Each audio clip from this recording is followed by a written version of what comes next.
The Hangout's on the air. Ladies and gentlemen, welcome to Comic Artist Pro Secrets. This is Comicsgate Live right in the afternoon. It's not the evening, it's not the morning show, it's just right in the afternoon. Why? I don't know, maybe you're driving home from work. Well, it is evening. It's 5:04 p.m. East Coast time. You're probably driving home from work now if you have a job in this beautiful, bustling economy. Thanks to our president, the Lord, God Emperor Trump. You probably do. You're probably doing very, very well. Hi, everyone. Hi. All right, we got 58 people in here so far. And hold on, let me fix my lamp. All right, guys. This is why I wanted to just like start a stream to say thank you guys so much. We have now officially broken $600,000 for Cyberfrog. $600,000 for one issue. Thank you. I mean, look, I don't know. I've never seen that much money before. Have you guys? Have you guys ever seen $600,000? Nope. My mortgage in California here is more than $600,000. Dude, once we met our goal for Stardust, that was like the most money I'd ever seen before. Oh my gosh, yeah. I mean, Stardust did really, really well. Stardust, what did you end up with? 15 or what was it? 15,505 for 30 days, and we would have kept it going, but we're on a tighter schedule than a lot of you guys were, so we had to end it. Yeah. Well, I think it's time to put another one up there, buddy. I think it's time to get ready for Brutus. Yeah, totally. That one's coming probably the end of this month, I think. Yeah. All right, so I want to introduce everybody that's in the chat. I put the link out, and basically everyone is going to be allowed to come in. John, I'm not even sure. You're not John Malin. You're another John. What's your name? I'm John Delarose. You're John Delarose. Yeah. Oh, good. All right, I'm glad you're in here, John. And I won't ask Ethan who's his favorite writer, me or John. We won't get to that answer. No. All right, so John. It's got to be Dave Sims. Dave Sims, right? Dave Sim, singular. Sim. Oh, I'm sorry. There's only one. There's only one Dave. The Sims. I just want multiple. Yeah. We've got Ian Miles Chung here. How you doing, Ian? I'm doing great. How are you? I'm doing fantastic. Having a great day. So happy to be part of a movement called Comicsgate. So happy to be a part of this wonderful community that has grown up very organically. It hasn't been conquered or seized by any kind of weirdo despot. It is everyone's. It's everyone's community. It's everyone's comic book world. And because of that, very naturally, people are able to publish and create comic books through it and distribute them and market them to a wide audience of people who tune in on broadcasts such as this one and basically get to shop around and see who's doing what. It's quite fortunate. These are interesting times that we live in. What do you think? Oh, yes, absolutely. Things are crazy, but we keep winning. Yes. Times are changing. Yes, they are. John Delarose, how are you, friend of Vox Dei? What's going on? Wow. You put me under the spotlight right there. I have to. You declared your allegiance to Vox Dei. No way. Look, I'm friend of EVS too. Well. After Vox Dei went live yesterday, I rewatched his video. Did you watch his live stream? Did you watch what he said to Comicsgate? I saw the first part of it. I was out at baseball games and my sister's birthday party yesterday. So, okay. Yeah. Vox Dei said, this is what you get for threatening the Dark Lord. He said Comicsgate, little kids of Comicsgate, essentially. Kids of Comicsgate. Well, wow. He didn't. I want to get him quoted down here. I don't want to misquote him. I don't think he actually said little kids of Comicsgate, but that was certainly the implication. It was unfortunate. Darkstream, Comicsgate Comics. He started out well. Vox Dei. VoxDei.blogspot.com. We'll listen to this together. We'll listen to this. And of course, Comicsgate Comics. So we announced two big things today. Yeah. The first and most important thing is that Alt Hero number 4 is now out. Did you do Alt Hero number 4? The reviews have John? been I didn't write that one though, but it's I read it. I liked it. Pleased to see how well Let me fast forward. that issue's been received. Who wrote that, by the way? Somehow going to Number 4. make money. Vox wrote that one himself. It is amusing. Yeah. And so My alt hero will be better though. these comments are amusing. Sorry, Vox. What a worm to try to steal what others built. What did you build? Listen. Where is this imprint that we are infringing upon? It doesn't exist. Yeah. Where is this infrastructure that you have built that we are taking advantage of? It doesn't exist. No. You know, what is the thing that is kind of amusing about the whole thing is that if you bother to take the trouble to even do a modicum of homework, you know, you'll learn some fascinating things. Like, for example, if you want to publish a book called Gone with the Wind, you can do it. Mm-hmm. Not a problem. You can actually, you know, probably. He's actually, right. You can legally publish a movie called Sure. Star Wars. Absolutely. You can't copyright or trademark a title. Now, if there was a logo that looked like this one, now that can be trademarked, Mm-hmm. and that can be protected. And of course, if someone goes and protects these things, and I was very amused to see that. I was very amused to see that somebody already registered Comicsgate Comics. That's unfortunate. .com tonight. But anyhow, you know, what you have to understand is that anyone, including Marvel, including all the SJWs that you're so concerned about, We are. could have and would have done this if they felt that Comicsgate was important enough to take it out. Mm-hmm. Because that's exactly what they tried to do with Gamergate. Okay, a lot of you guys don't seem to realize that I've already been through this multiple times. Okay, Also true on that front. I've been through Gamergate. Yeah. I've been through. It wasn't forced upon him. He forced himself into it. And the thing is, here's the important lesson that all you comic skaters need to learn. Mm. You shouldn't have fucked with the Dark Lord. Every time you He come at sounds me, so gay. I will take something away from you. Yeah. Did you hear Every that? single time. Let me No. play that again. That's important. You shouldn't have fucked with the Dark Lord. Yeah. Well, what's he I'm- gonna do? Every time you Hold come on, at me, hold on. All right. Hold on. Don't talk. Let this play out. This is important. This is really goddamn weird. All right, listen. Don't make a noise until I say go. and the thing is, here's the important lesson that all you comic skaters need to learn. You shouldn't have fucked with the Dark Lord. Every time you come at me, I will take something away from you. Every single time. Okay, let's pause it right there. Who? John. Yeah. This guy's your friend. Yeah. Who was fucking with Vox Dei?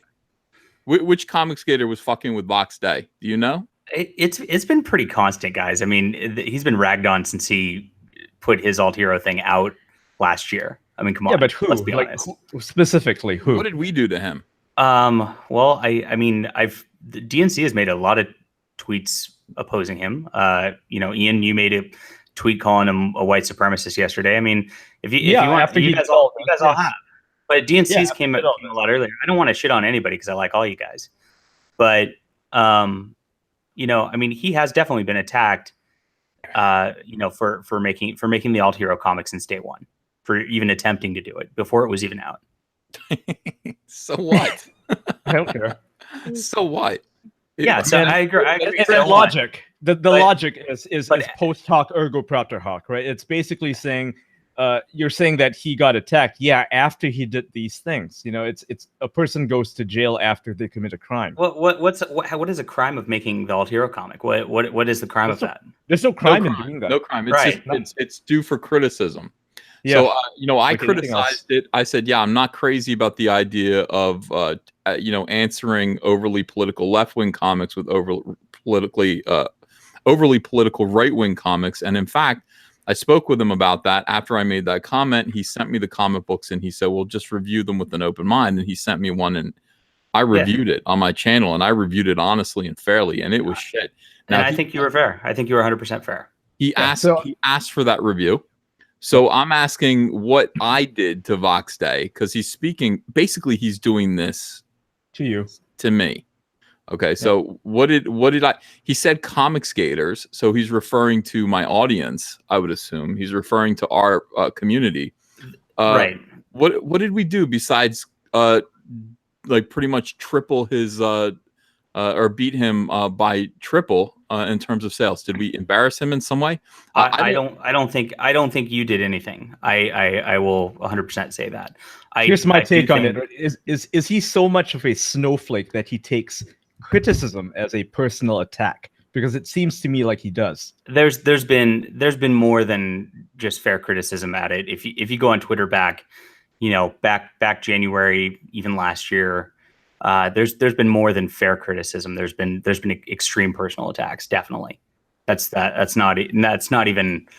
I don't think we're anywhere in that realm when it comes to Vox Dei is just like a boogeyman who gets called all this shit all the time, right? Because he says a lot of stupid shit. All right. But I mean, this is a guy who praised a mass murderer who murdered a whole bunch of people and tried to justify that killing. He said, "Oh, but he was a bad person. It was a bad action, sure, but it's understandable, and the blame should be placed on the people who made those kids political because they went to like a political summer camp, which is a thing. I mean, it's every school does this. You learn about politics, but he's saying that it's justified to kill a bunch of people, kids." Because they happen to learn about politics he disagrees with. I mean, to me, that warrants any sort of criticism. So if somebody calls him a white supremacist for supporting a white supremacist, and Anders Breivik was a white supremacist, I don't think that's a personal attack. That's criticism of him. In fact, I'm merely describing him as he is. I'm not attacking him for anything. One more time. Let's listen to his words here. One more time. To learn. You shouldn't have fucked with the dark. No, hold on. Let me back it up a little bit more. Okay, here we go. The rabid puppies and the sad puppies. And it's, the thing is, here's the important lesson that all you comic skaters need to learn. Okay, all you comic skaters, that's us. So he's speaking outwardly. In other words, Vox Dei, even though he started a label called Comic Skate Comics, is not claiming Comic Skate upon for himself. So he's different. He's not Comic Skate, so he is stealing this name, Comic Skate. Otherwise, he'd say all of us comic skaters, like I do. I consider myself a comic skater. So he doesn't. He projects that outwards. Yeah, I think that's the Dark Lord. This is something he did out of spite. Every time you come that's at all me, a silly statement. I will take something away from you. He did this out of spite, and he just admitted to stealing it. So he's not a comic skater, as he just admitted. He stole this name. And he did it out of spite. So, what the hell? Yeah, and John, just so you know, I'm not asking you to defend him. I know you. You're not his keeper, so you don't have to defend him. I'm not asking you to. I'm just saying my piece, right, about the guy, because he's claiming that people are attacking him, and well, honestly, they're not attacking him. They're just describing him as he is, and he will say something, and if the description of that thing matches, then he is what that is, right? It's a duck is still a duck. A duck quacks. I hear that about me, and I hear that about you all the time too. I mean. Oh, I know. I mean, like, it's absolutely true that people attack us for things that we're not. They will take things out of context, or they'll say that, oh, you are far right because BuzzFeed said so. I know that that's a thing that people levy upon us, but for him, I don't think it's the same thing, because he does have a whole bunch of blogs promoting the alt-right, promoting white supremacy and all these other things. So I don't agree. I don't agree that he's a white supremacist. I do think he is a lot further right than probably anybody here right now. And that's fine. That's Did he not? Did he not put in his own manifesto the 14 words? Yeah, I saw that there. Yeah, so he is a now, white supremacist. No. Hey, Now, Ethan. now as a So person who that's talks pretty and cut and follows him, dry. it's not, because Sure it No. is. he is for nationalism, and you Come know, on! The I mean, come difference on. is so minuscule. It's like if It's a big deal. let's just say the Third Reich was still around and they were putting people onto trains. This wouldn't be a guy who would stop them from doing it. He would be supporting it because they support his agenda. So while he's powerless right now to actually enact any of his ideas, and he can call himself a white nationalist and not a white supremacist, it's still the same thing. I don't think so, because if you go into his stuff, he'll go for a Israel should be able to have Israel's own state if they want to. Saudi Arabia, Arabians should have their own state if they want to, etc. And he's not putting judgment on that, but he is saying, as a European, because he lives in Europe, right, not America. As a European, he thinks it's perfectly fine to have like an Italian state for Italians. Maybe he should just come in back the to same America way. since he's a quote unquote Native American, right? He's got no place in Europe. If why isn't he living his own his spiel? Why isn't he living it? Why does he? He's like that other guy, that men's rights activist, the one who moved to Hungary, and the dude is also a white supremacist. I can't remember the guy's name. Is Matt something, right? And that dude is just like him. They complain a lot about Western civilization and how they feel out of place because there's so many black people around, and yet here they are living in foreign countries, being a nuisance. Yeah. Hey, Hey, Ethan. welcome to I don't the know. chat. I think there's a fellow named Ian Miller in here. Ian, how are you? They're good, man. Ethan, great to meet you. Yeah, it's great to meet you too. So, are you the? Well, tell us who you are. Yeah, sure. So I'm the artist of Something Real up now on Indiegogo. We're really close to hitting our goal, and yeah, living the life. Hey, cool, man. Are you Comicsgate? Do you think you're Comicsgate, or how do you feel about stuff in the comic book industry right now? So you guys were just talking about politics right now. Comics are my escapism. I really don't want any of that in my entertainment. I just want to make good comics. So Yeah. So Hi, welcome to Comicsgate. yeah, Welcome to Comicsgate. This is what Comicsgate is about. We're discussing politics right now just for fun, but or not really for fun, is it? It's not really No, fun. not really But fun. it is that is this is what you're describing is basically how we feel about stuff. So Something Real issues 1 and 2. Look at you. I'm putting this I'll put This is this in gorgeous. the chat. Yeah, this looks nice. awesome. Thank you. Yeah. This Congrats, looks Ian. really good. I'm looking at it right now as well. It looks fantastic. Thank you. All right, let's see if we can get this in there. Anyway, yeah, I'm pretty sure. So people in the chat want to know what the 14 words are. So you guys could look that up on Google if you want to know. None of look us it up really want yourself. to say them. Yeah, I don't want to. I'm Hispanic. I'm not into that shit. Yeah. It's basically a white supremacist kind of slogan or oath, or it explains what they're kind of looking for in terms of the ethnic state and Yeah. And it ends with an 88, which is that's HH. that's Yeah. HH, which stands for what. Now, to be fair, Vox did not put that on his website, and he, if you look into his past, he disavows the Nazi shit. Uh-huh. He does. But when the I've Nazis seen come him do back, it. I'm not saying they will. The Nazis are never coming back. They're all dead. Right. I know. Which is a and- silly. It's like a left-wing, left-wing conspiracy theory that Nazis are coming back. It's like literally 500 dudes, right? It's But like it's 500 important. guys. It's important to differentiate there that there are like 500 dudes out there who are just complete. Can I say the R word on here? Yeah. Okay, they're complete retards, right? And they're going out there and doing the the Roman salute or whatever it is, and I don't any intelligent person just laughs at those people, right? Yeah. Well, one would hope. Except now Yeah. you watch CNN and you think, oh, these guys are all over the place. They're in gaming, they're in comics, they're comics gators. No, they're not. Nope. No, yeah, definitely not. So anyway, yeah, that is that's the situation. So we've got Vox going on and on. Now Vox basically, let me put this back on for a second. Supreme Dark Lord.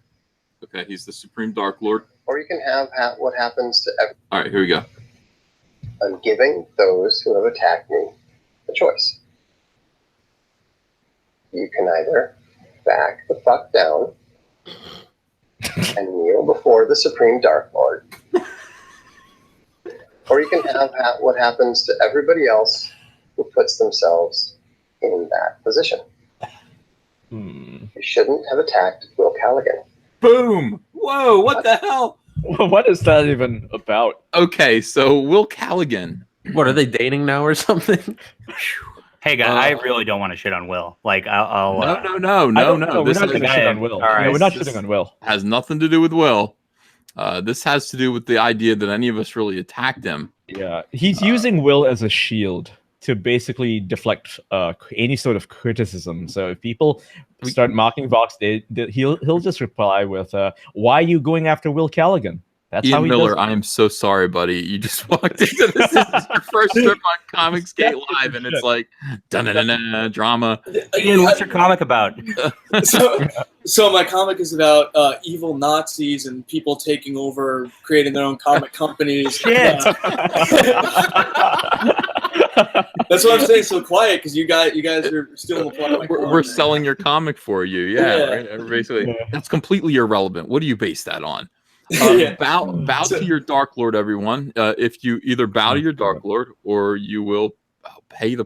What the hell is going on? You know what? dude? You know what's really absurd about this whole thing about how you learn a lesson, how everyone who's crossed this path has somehow met an untimely end. That's bullshit. That's patently bullshit. He goes after SJWs all the time, which is whatever.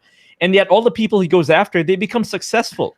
So maybe he's like a blessing if you're an SJW and he goes after you because he's only going to make you more popular. Yeah.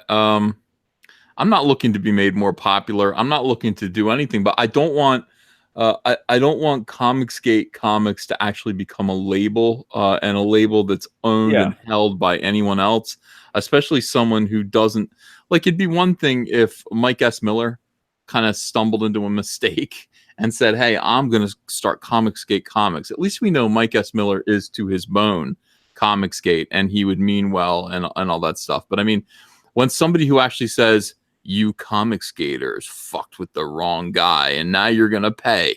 I will show you the meaning of loss. I am gonna start a label, and I'm gonna take away the name Comicsgate from you," like some kind of Bond villain. It's pretty strange. It's pretty soy.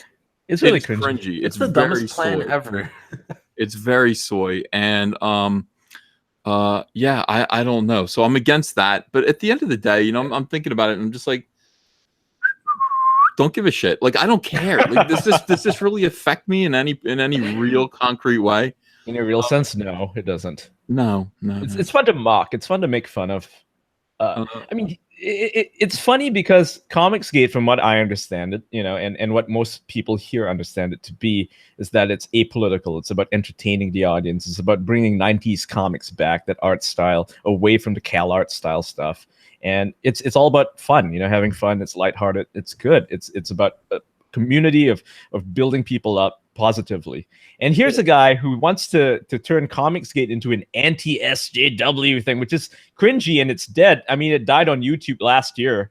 No one even does those videos anymore. And the people who do, well, they're irrelevant now. Yeah. So why even bother with this? This is pathetic. It is pathetic. And I don't know. Maybe I don't care. Let me think about it a little bit. Maybe I don't care. Maybe he can have it. Maybe he can have it. Maybe he can do Comicsgate Comics. I don't think the comics readers will let him have it. I don't think they'll let him have it. Well, I don't think so. The question is, who's going to come to you and publish through you? Like, really, it's one thing to have the name. It's one thing to say, I'm an open door for comic skaters to come publish their work through me.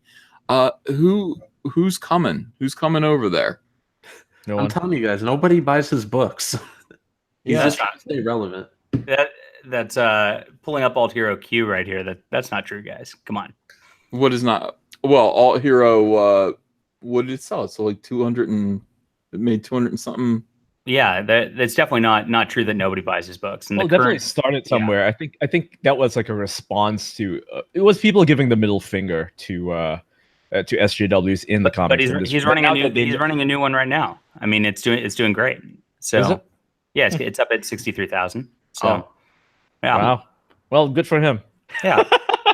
I don't I mean, begrudge him his success. If he finds an audience, Yeah. that's fine. That's the thing. I don't mind the fact that he exists and that he spews all his garbage. You know, it's a free country, it's a free world. I like to believe it's a free world. You can do whatever you want, and no one's going to infringe on your right to do so. But what he did yesterday was beyond the pale. It's spiteful, right? It's like, oh, somebody in Comicsgate or Ethan mocked him or didn't like his comic, criticized his comic or criticized his work or his personality, whatever, right? He takes it personally, turns into a complete snowflake, has a meltdown. That's what he said. He said you shouldn't have. Yeah. He said you shouldn't have fucked with me. It's one thing if he said, you know what, I like this enterprise. I'm gonna give it a little hostile takeover because I want to make some money, and I'm Comicsgate and blah blah blah. I'd be like, well, yeah. But it's got some gumption there, right? It's got some balls, brass balls. Yeah, but here it's like, sounds whiny. It's like, oh, you made fun of vengeance. I'm gonna come after you. I don't. Yeah, I mean, I don't love those words on the stream. I think they're pretty silly. But at the same time, I've seen a lot of just like I've seen a lot of just like shit on his work, shit on his work, shit on him, shit on him, shit on him to an extreme, like towards like, all right, he brings it on himself. He brings it on himself. I mean, I bring a lot of shit on myself as well. Let's be honest, I do, but I own up to it. I don't like being shit on. No one likes being shit on. But I bring it on myself. The way that he acts makes it sound like he didn't deserve it, that he didn't deserve the criticism, that he didn't court it in the first place, which obviously he did. He kind of does. I mean, that's his thing. How stupid does he think we are? How stupid does he think the audience is that he is this victim? I mean, what he's doing is very much like what the left likes to do when they throw shit at people, like Anita Sarkeesian throws shit at gamers. And then when gamers throw shit back at her, she's all like, "Oh, harassment, more harassment." Shut up! You brought this on yourself, and so he brought this on himself. He really did. He always does. Yeah, he's an SJW of the far right. I think that's what a lot of people are saying. That's what they're saying. Yeah. Dave in the chat says, let me find it again, because I heard Vox talking about this. He said, why don't you let him release your 30-minute, 55-second conversation? He taped it on August 29th. So Vox calls me, and I do remember something about this. Vox calls me, and he says something like, I'm thinking about protecting, and I can't even remember because Vox calls and he talks a lot, and he kind of talks over you. And if he did release this, you would hear me going, well,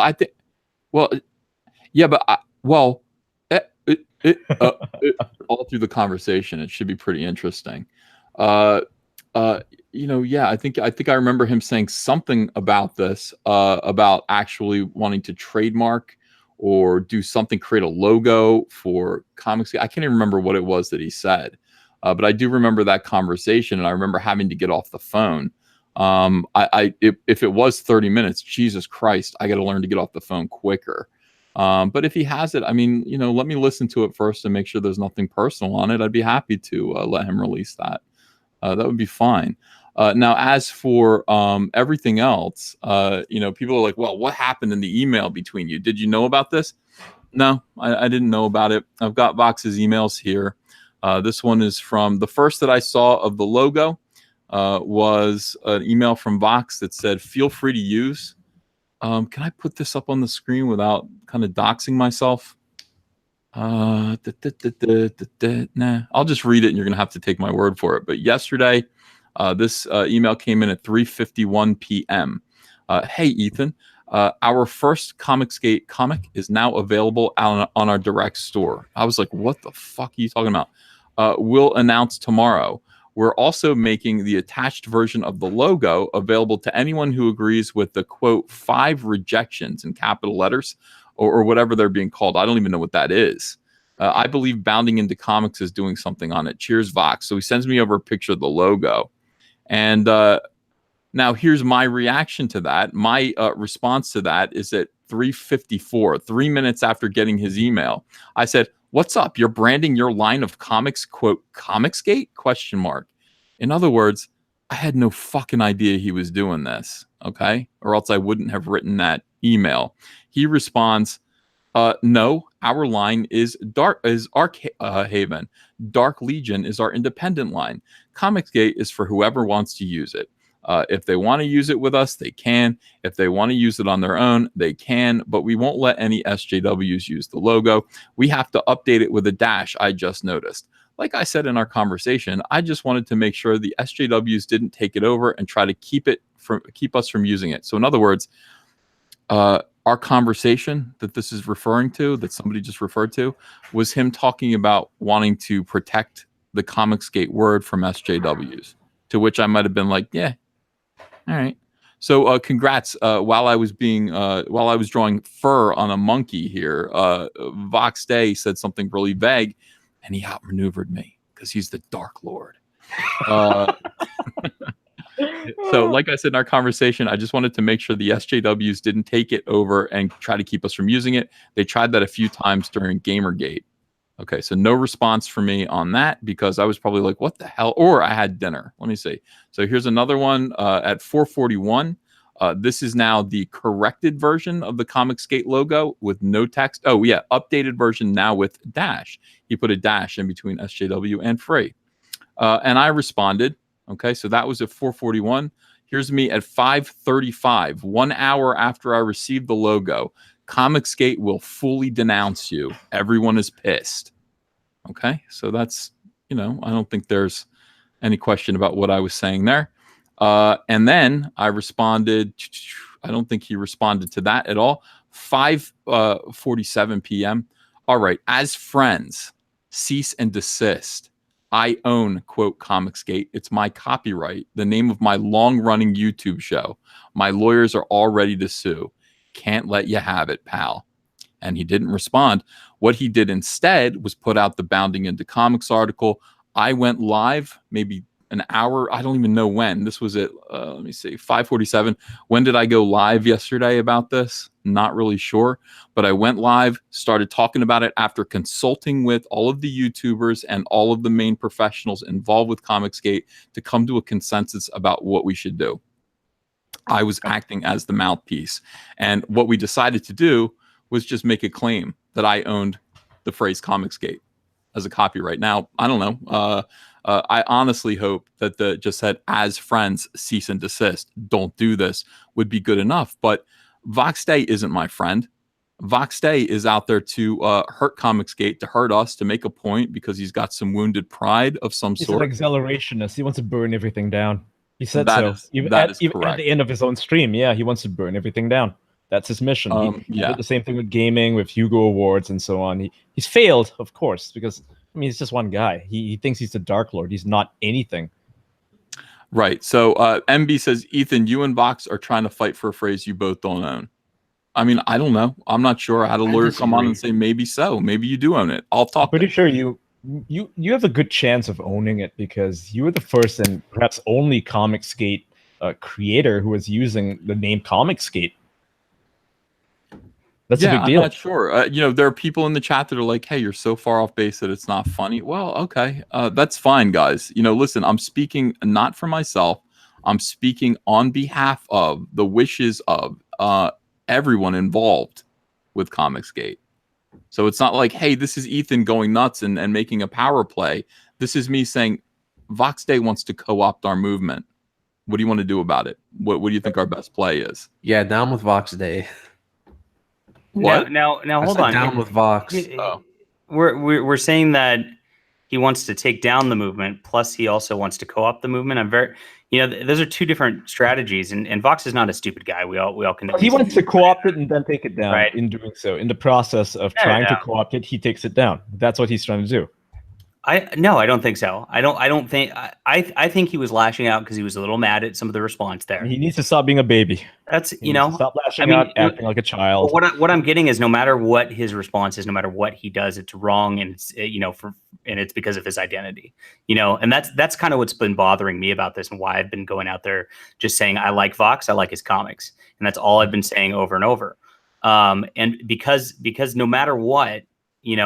Whatever he's going to do is going to be quote wrong, right? And whether this was a good idea or not, I'm not judging that at the moment. I'm saying, it was a bad look yesterday, probably. Is it a good brand overall? Was it originally intended to upset everybody. I don't think that was the case. I think his original intention was it upset. I think it was his intention It because he was. said you shouldn't have fucked with Will Callaghan. Now, so his intention was to upset everyone who had worked so hard and fought through, the negative branding that had been cast on us, all the aspersions that have been cast on everyone associated with Comicsgate. He decided, knowing his own reputation with SJWs, that he would try to co-opt the movement and let us deal with the burden of him having tried to co-opt the movement. That's what he did, and he did it out of vengeance and spite. So we responded as in unison, as a whole, as a group of people who were all invested in this, and decided that this is what we would do. Now, at the end of the day, I don't really think that we even needed to do this, because what we forgot is that it's not about the creators and the YouTube voices, it's about the fans. And the fans wrote on him. The fans they did this. The fans did this. We didn't need lawyers. The fans literally went to his chat and wrote him down. And it was a beautiful sight. It was absolutely spectacular. So there doesn't need to be a lawsuit. There doesn't need to be me standing up and saying, I own this. I don't need to try anything like that. I don't need to protect us. I don't need to protect us. You know why? Because just like we've always said, the fans have our backs. And they did last night. And they will continue to. They will continue to stand up and protect this movement, because this movement is a good thing. And Vox Dei can't subvert that for his own pleasure or amusement, to punish people he doesn't like. He can't. The fans will rise up again, and they will tell him, no, we don't accept you. And John, you mentioned earlier that, you don't think he's stupid, right? That he's an intelligent guy. So he has to know what his reputation brings to Comicsgate. He has to know. And I think he did this in order to, I think the original intention for real was, I'm going to make this brand because SJWs hate Comicsgate, SJWs hate me. They're going to flip out, and they're just going to cause this thing, and it's going to promote Alt Hero Q. I think that probably was the strategic thought. If you think about it, that's what makes sense, right? He misread the audience. The audience is not interested in political comics. No, they're not. They're not. That might be the case. That totally might be. It is the case. It is the case. And look at what they said to him. If that's the case, he got, maybe he made a bad video or whatever afterwards. But I don't think his original intention was to stick a middle finger at us. I don't think you can really, we're all guess at his intentions. You can't really guess at his intentions. Yeah, you can't really guess at his intentions. You can only look at what he did and what he said. And what he said and what he did is precisely, it matches up what we're saying about him. We're not guessing at anything here. If anything, you're the one speculating on what his original. Let's listen to this. Let's listen to the last 4 minutes of this. I don't mind if you attack me. I don't mind if you call me names. There's nothing that you're going to call me that I wasn't getting called back in 2001. Okay? You think all of this. Do you really think I'm hoping for your support? I'm not hoping for your support. Not at all. Look what happened to the sad puppies versus the rabid puppies. You guys can try to, slice and cut down the middle. You guys can try to, make it clear to the SJWs that you don't support them, but you don't support the other side either, too far, all that sort of thing. So, anyhow, if anybody wants to talk to me about it, feel free to shoot me an email. Always happy to talk. Dark Lord Comics, that would be amusing. But anyhow, what I would encourage you to do is simply read about Gamergate, read about the sad puppies, and read about the rabbit puppies. You see, the same thing happened back when in 2013 I was nominated for a Hugo Award. It was a minor one, and they accused me of gaining the awards. So I took offense to that. And so what we did is we took over the awards. And we took, 60 of the nominations instead of 1. So the SJWs in science fiction were in an uproar. They were much more upset than you guys were. And they vowed up and down. They had stories in newspapers from The Guardian to the New Zealand newspaper and so forth. And so, and they vowed this would never happen again. So what happened? We took pretty much all of them the next year. So all I'm telling you is that you have a choice to make. I'm not saying that you need to support us. Of course you don't have to. You don't like me. You don't like what I do. That's fine. But if you want to try to take on us and the SJWs at the same time, well, good luck with that. So, anyhow, all these, don't cry, it's okay to cry. It's very amusing how you guys seem to think that your projection is going to work. Oh, see now Ethan's going to call himself the Dark Lord or something. Oh, that's fine. Let him. See, one of these days, perhaps you will understand. I don't care what you think. I've never cared what you think. I'm not just saying that. I'm not like Uncle Ethan. Who cares? I'm not, and I don't. So, anyhow, it's definitely interesting to see what the reaction is. So, let the games begin. Just remember, the ride never ends. Have a good evening. Oh my god. Oh my god. He sounds so weird. I was gonna die. I like the part where he's like, I'm not your Uncle Ethan. He cares. I don't. He's like, I'm not, and I don't. Wow, that's awesome. The chat's loving it. The chat loved it. I gotta apologize to Ian Miller. He's just sitting there like, what the hell did I walk into? Yeah, like you were talking before about no one likes political comedy. I'm like, Paul, that Titanic recorder thing. Oh my god, I was trying not to crack up and die over here. It gets me every time.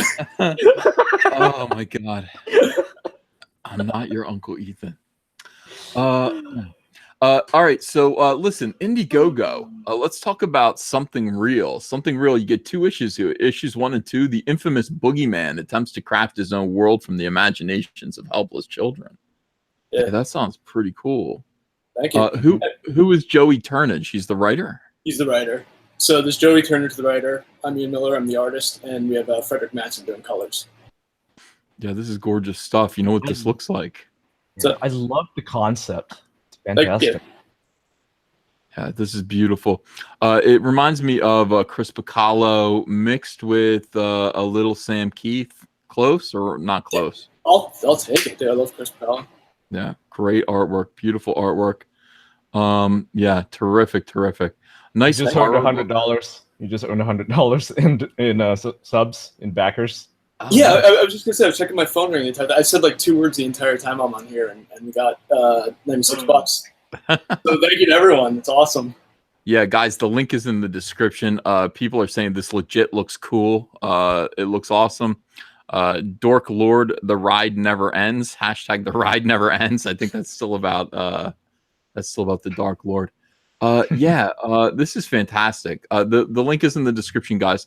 Back this. I think we like Ian. Ian's putting up with a lot here. Ian's taking some abuse. Yeah. Why don't you just show him a little love for that? It is fantastic. I've also got everything as usual in the chat in the description. We've got Red Rooster, which is at 168,400. Whoa, just made a little money. $430. Ravage Kill All Men. Of course, it's Ben Hennessy. Just sold another copy of that. That's great. Graveyard Shift by John Malin, $48,788. And then, of course, our new friend Elliot Fernandez. who came to us with $600 on a $750 flexible goal. He was at, let me see where he's at now. Wow, $2,117. He is now 282% of his flexible goal. Yeah, there's Cyberfrog. Cyberfrog is plugging along there. It's at Cyberfrog? I've heard of it. Cyberfrog is my book. It's $63,177 for the variant cover. It's the Salamandroid variant cover. We've got 1 day left. We got 1 day left of Cyberfrog Blood Honey, and I'm going to promote the living hell out of it because I don't want to have to run it again. I don't want to. I want to just leave this be. Let's end this tomorrow. So if you haven't yet backed Cyberfrog Blood Honey, make sure that you do that. Time is the clock is ticking. And we've got, we've got a lot of great stuff. I have a Cyberfrog question for you, Ian or Ethan. Yes. I got the first issue, but I didn't get the ash can. Is there a way to just get the ash can as a perk? Boy, I didn't make that possible, and I really probably should have. You should, because I want it too. I regret it. You still got 24 hours to do it. Well, yeah. No, because that'll screw everything up. I'll just send you guys one. All right. We'll cut that corner and I'll just send you guys ash cans. That's not a problem. I'm going to print enough of these, I think. I hope so. Thanks, man. Yeah. Thanks, Ethan. Cyberfrog cover number 3 starts tomorrow. No, please, no more. My wife is just like, no more money, please. Of course, it's all about the taxes and it's a lot to juggle. But we do appreciate it. We are well over now. We're over $600,000 for Cyberfrog Blood Honey, and I think it's again a testament to Comicsgate. Unfortunately, everyone is on the receiving end of the trouble that comes from having a super successful Indiegogo campaign like this. If you are associated with Comicsgate, you are now going to be a target of these far leftists who don't want this to succeed. They just don't want it to succeed. They don't want to see something real. They don't want to see something real actually earn $150 like that and jump to $26.69 like that. They don't want to see that happen. They don't want to see it. There's comics of that. I'm amazed. This is amazing. Our first campaign we did back in February, our goal was 2,500. We hit it in 2 weeks. We've surpassed that in 5 days now. Yeah. Amazing. We will do. I mean, this is great. Here's the thing. I mean, the audience is interested in supporting these books. The audience is, they are our customer base. We treat them with respect. Being in Comicsgate means never calling your customers a Nazi. We don't care who they are, by the way. One of them might actually be a Nazi. Well, that's their business. It's none of their. It's none of 9 years old. He's a 9-year-old Nazi. Yeah. we got a 98-year-old comic book fan. He's been hiding in Argentina for the last 70 years. Are you describing me? Maybe. Are you? No, I don't think that's you at all. And if that's the case, that's fine. We don't really judge people. We just want people to buy our comics, and that is, I think, what is going wrong with mainstream comics to some degree. People are being castigated by the professionals who they admire. Nasser, how has that broken your heart to hear professionals talk about you in a demeaning fashion, as though they don't value your business because of who you voted for, who you are, what you think? Man, most of it is just because I talked to you and Zach. Man, how dare you? How dare I don't even usually talk religion or politics, and I'm sure there are things me and you don't even agree on, Ethan. And then they're like, "Oh man, you follow Ethan on Twitter? You're a Nazi." I'm just like, man, I've been buying your comics for 5 years. I've been putting money in your pocket. How do you think I feel when they say that? I think I'm the victim of that. I mean, it must hurt your feelings a little bit, but imagine my feelings. This is a big mood. But I, personally, I feel bad for people who associate with me, and I've got this weird reputation, and people will DM them, and they will DM me and show me screenshots of those DMs saying, "Oh, why do you talk to Ian? Ian's kind of isn't Ian a Nazi? I read in BuzzFeed that he was." And it's like, okay, that's shitty to have to deal with, right? It makes you feel really bad because no one deserves that. Yeah. Well, some people do. Well, some people do. Some people absolutely do. Certainly not our customers. They don't. I'm eating a caramel. I put a caramel in my mouth right now. One of the ones with the cream in the middle. Remember Nice. those from when you were a kid? Yes. I went to Walmart today. I got a whole bag of them, and they're sitting. And I'm telling you, everybody's gonna call me fat again. They'll call me fat.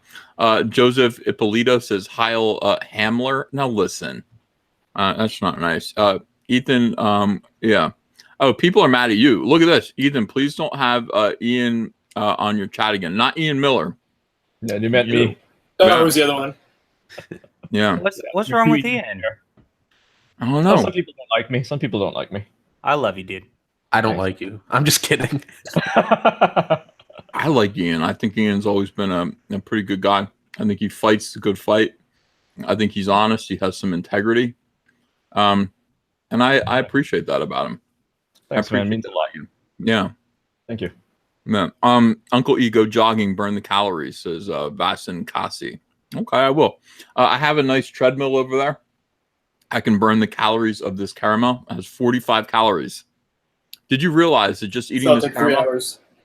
Wait, what's 45 calories on the treadmill? I mean, that's at least a 10-minute run. Probably. It's like half mile, maybe. Mm-hmm. That's a lot. No, less actually. But it, Could you do research on that? Could you research that and find out exactly how long I'd have to run on the treadmill for the caramel I just put in my mouth? How much is like each of those? How many calories does it have? Then you can very easily calculate. 45 calories per caramel. It says it right on the bag. Okay. So I think you have to run for about 20 minutes. Yeah.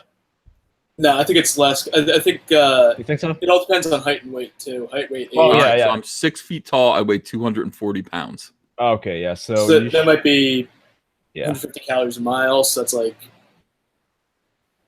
depends on how fast you run a mile. Yeah. Blue Satoshi says 1,000 years. 1,000 years, yeah. 1,000 years. And by the way, chat, I love you guys too. I saw a lot of love from me, so I just have to respond. Yeah, thanks, man. I mean, thank you, Ethan. That means a lot. About what?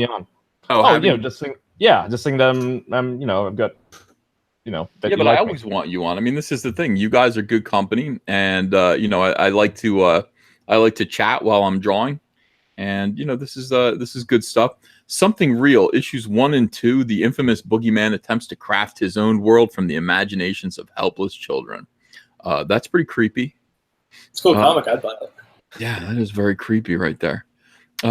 This guy looks like James Gunn. A little too much. His tweets aren't as scary though.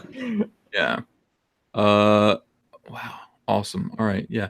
So fantastic. We need to get this funded, guys. All we're looking for is $3,500. We think we can make that happen pretty quickly. We got $26.95 right now.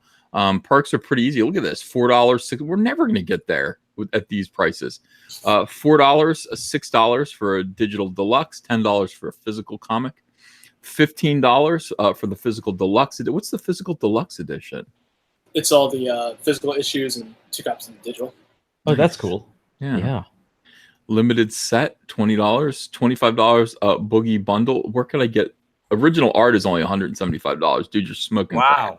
That is good. Yeah. Yeah. That is ridiculous. $175 for a page of this. Mm-hmm. Imagine this. You put this on your wall, guys. I mean, this is awesome. Gorgeous. Dude, I would get the original art if I had that much money. Thank you. Yeah.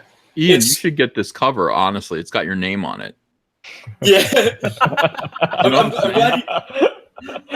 I'm glad you noticed that. Yeah. Well, it's hard not to notice it. I have. It's really nice. I like that, Ian. Thank you. I have a little signature symbol I put in everything. And lately, I've been trying to incorporate it into the backgrounds and stuff like that. And figure he's got a throne made out of kids' toys, and I figure why not have blocks? We're gonna do ABC. Not boring. IAN. Oh, well, so I don't have to sign it. It saves me time.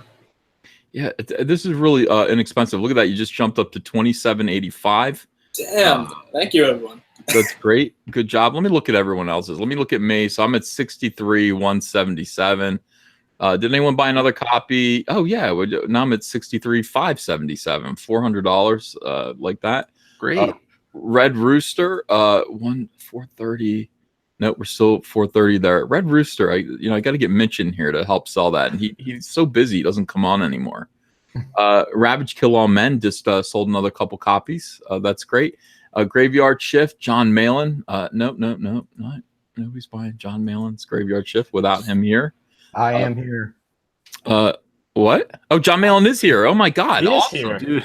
John, you got it. Speaking of John Malin, he read a script for me. Man, I felt so bad after I read his feedback. I was like, woof, I got a lot to improve on. Yeah. John is listen, John kind of speaks his mind. All right, now that John Malin is here, everyone, let's get the pitch for Graveyard Shift, which is what you said to me before in private. You won't tell other people this. You say it's like the X-Men, except kind of with like the universal monsters. Why won't you admit that to people? Well, because I don't want them to know that we're just ripping off two ideas and putting it in one spot. John, have you been here the whole time? I've been here for a while. So I was listening to some of the Vox Dei stuff. I think people were confusing John Della Rose for me. And I just wanted to be sure everyone knew that I don't support the Vox Dei stuff at all.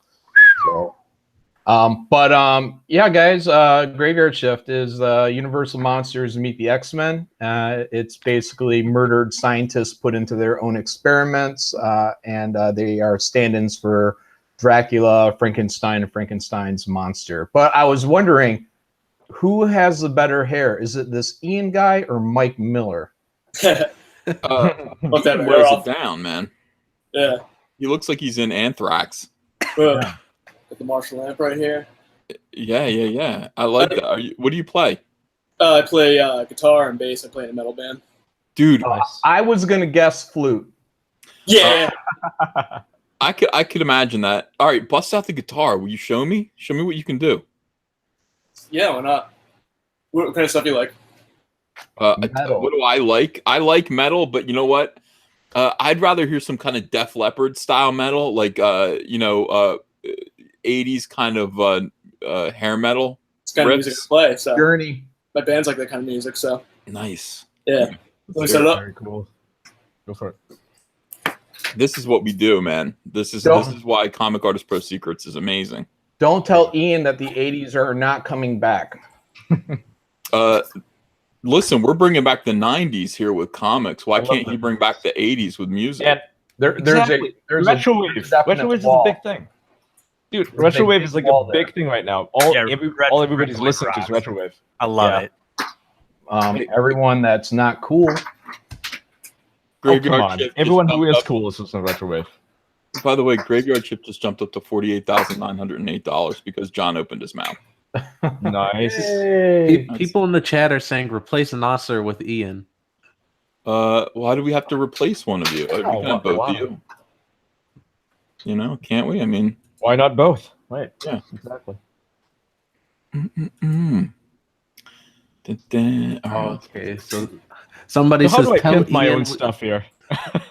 Hey, someone says tell Ian we want funny dirt on Nasser. I think we have all the dirt we need, pal. I'm really embarrassed for this Ian guy because once he starts playing, people are probably going to pull their money out. I doubt that. I'll bet he's a pro. Well, he better Graveyard be. Shift. Let's get Graveyard Shift to 49. Come on now. Yeah, 49. People in chat asking, does John Della Rose have an Indiegogo? John, do you have an Indiegogo? Yeah, I've got Flying Sparks. It's up. We got music though going on. I got background music. It's up for in demand right now. I'm just getting it ready to print. Everything's finished, so we should be going to print in the next couple days here. So grab it now. Nice. All right, so we're aiming the camera at Ian.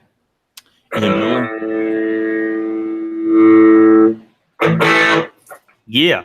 Wow. Can you sing, Ian? Ian, are you able to sing? Ian Terribly. can't. Oh, he can't hear.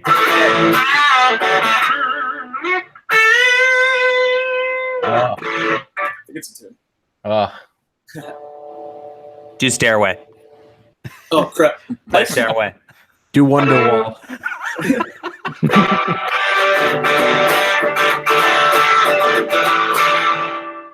I don't think I ever actually learned that much there. What was that? Wonderwall.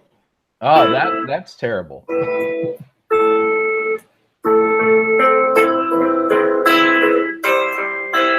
That's all I know. And that's why the band is not taking off, and he's doing comic books, and we're gonna get him some money. Yeah, it's total. I couldn't even get a job at McDonald's, so I'm drawing comic books now. So we all kind of play music here. So Ethan, you play piano too, right? That's right. Yeah, I play piano. I'm playing in front of 2,000 people tomorrow night. Are you kidding? That's awesome. I've got so it's. Have you heard of Bob Goff? He's like one of those like motivational Christian speaker guys. His book's Everybody Always. No. Well, Sorry. yeah, wrong crowd. It's kind of a boomer thing.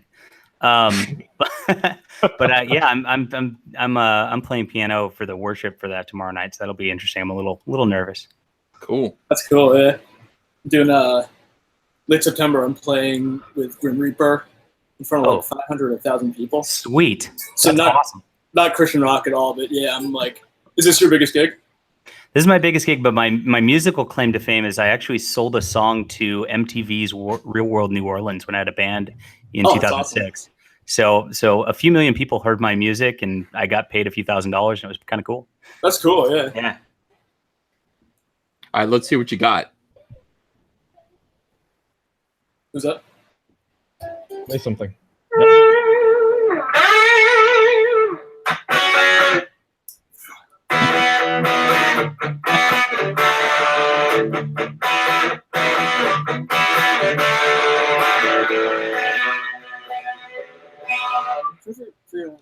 Photograph?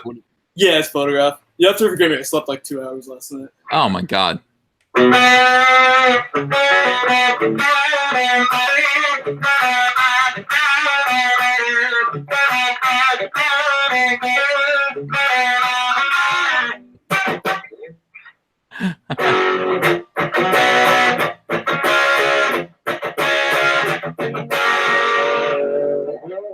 Nice.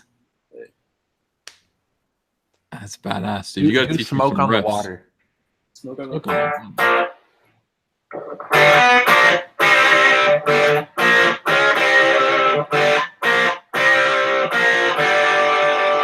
Easiest riff in the world. Play one of Ethan's songs. Don't play one of them. He doesn't know my songs. The butter. That's the Toxic Waste classic. Toxic. That was Ethan's band. Yeah, well, I remember Ethan like friending you on Facebook like 10 years ago, and you had a song about Todd Bridges. Yeah. Something about a cookie. Yeah. One cookie for you, Willis. Yeah, I remember like following you on Facebook, and you know, I grew up reading your comics and stuff like that. But you know, my favorite thing about your social media presence was just your music. All these wacky songs. I was always writing. I was always putting songs up, but you know, they're all terrible. I mean, they're all equally terrible. About food? Yeah, butter. Everyone wants to hear you play butter, but I don't know how that would sound on guitar. We've heard a couple of people actually do a cover of Butter song, of the Butter song. One of your songs. Ethan, so a friend of mine is actually running an Indiegogo right now. It's a comic, right? Mm-hmm. I was wondering if you could take a look at it. It's Lady Alchemy. It's I just retweeted her on my Twitter account, so maybe you can take a look at it. Hey, is that Martina? Yes, Martina. Yeah. She was wondering if you could do like a shout out for her. You know, that'd be cool. No, I will. I'm gonna have her on fully. I'm gonna have her like on. Fantastic. The show. She's great. Yeah. Yeah, I like. She's done some good. She works for. Is it the Daily? Daily Caller. Rebel? Yeah. Daily Caller. Yeah. Is it? Okay. Yeah, she's definitely coming on. She's awesome. So we'll do that. How about some Maiden? Can you play any Iron Maiden? She works at a Rebel now. Yeah, she used to work at Daily Caller. Yeah. Rebel now. Oh, there she's in the chat right now. She says, "Fuck yeah, Ethan." Yeah, Martina, big fan. So you're gonna come on, and we'll give you your day in the sun. Believe me. Very cool. Oh man, I just looked that up. It looks really cool. It is. Yeah, it does look really cool. Cool. I just tweeted it out. Mm-hmm. Man, I've been seeing so many new Indiegogos lately. It's awesome. I'm gonna bookmark this so I can find it later. Boom. This is a boom that's going on. It's so much creativity that you don't really see at Vertigo is trying to redo it, right? But that stuff is like progressive and it's got Zoe Quinn on it. It's like, come on. She can't even finish a game that she got paid for. Like, come on. Yeah, we'll see how that goes. All right, Yeah, I mean, can you maybe play? it's good. Can you play Power Slave? Can you play Aces High? Can you play? You're like Number the Beast. Can you play every song that Ethan has ever heard?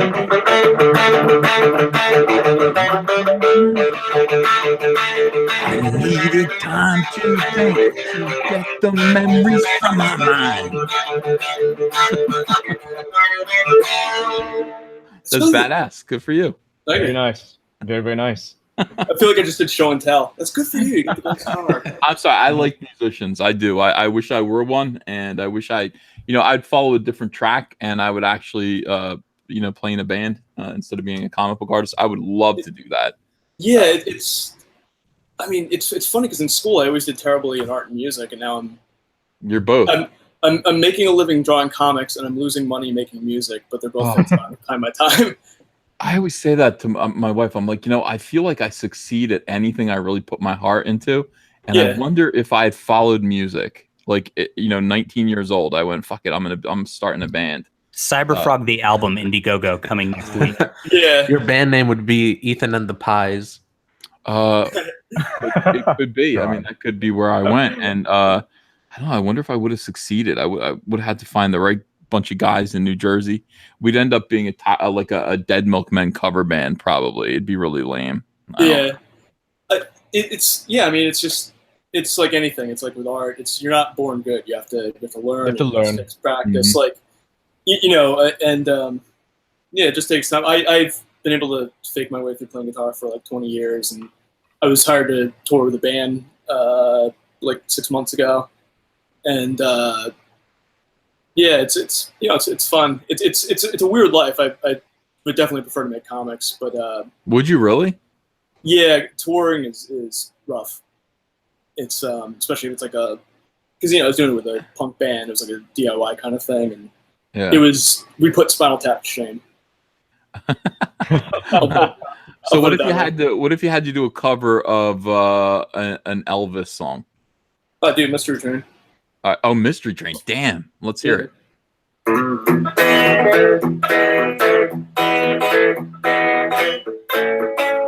God damn it.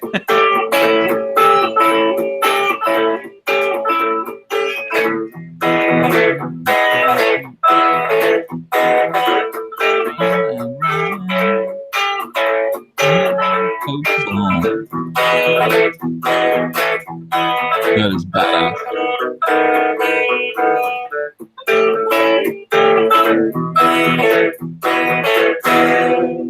You're playing the lead and the rhythm there. That's pretty awesome. Yeah, I don't know if you can see, but I'm trying to figure out how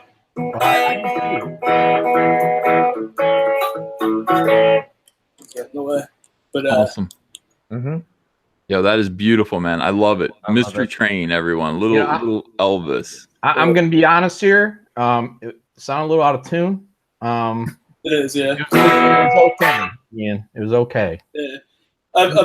Is that John Malin saying that? Yeah. Why are you roasting Ian?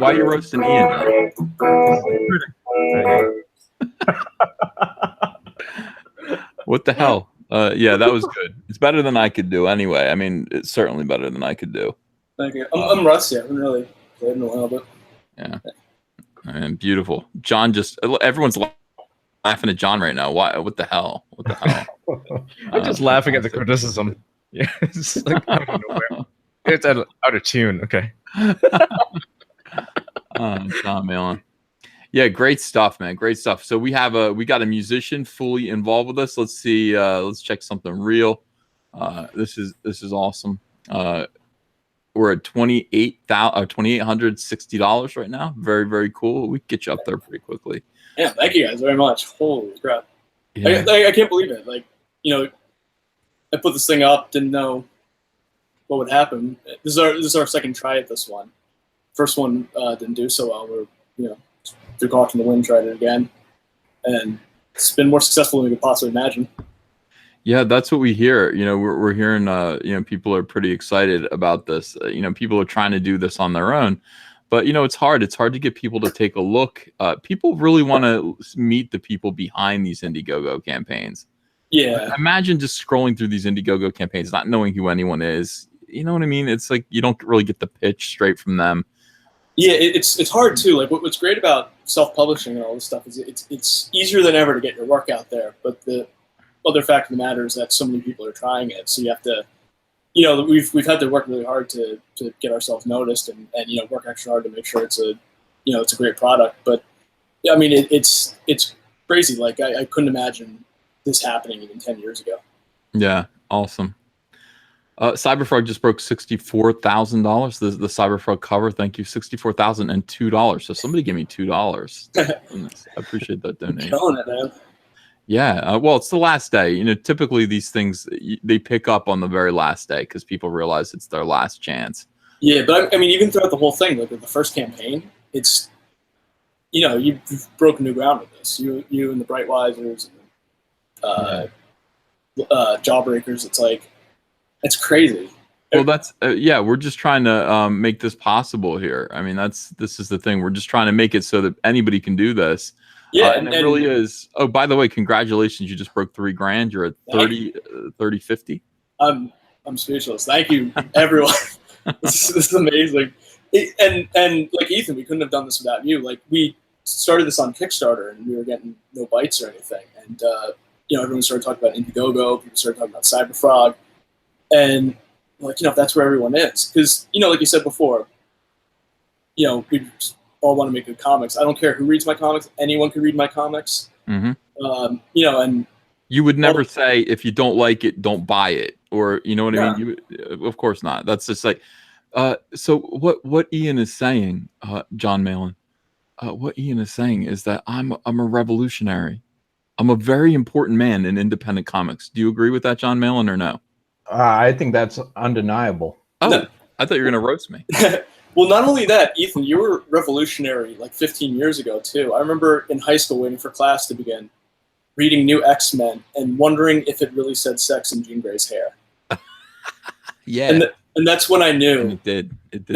That's when my calling came and I knew I had to do this for a living. Yeah, you had to do comics and you have to do rock. You got to do rock. Yeah.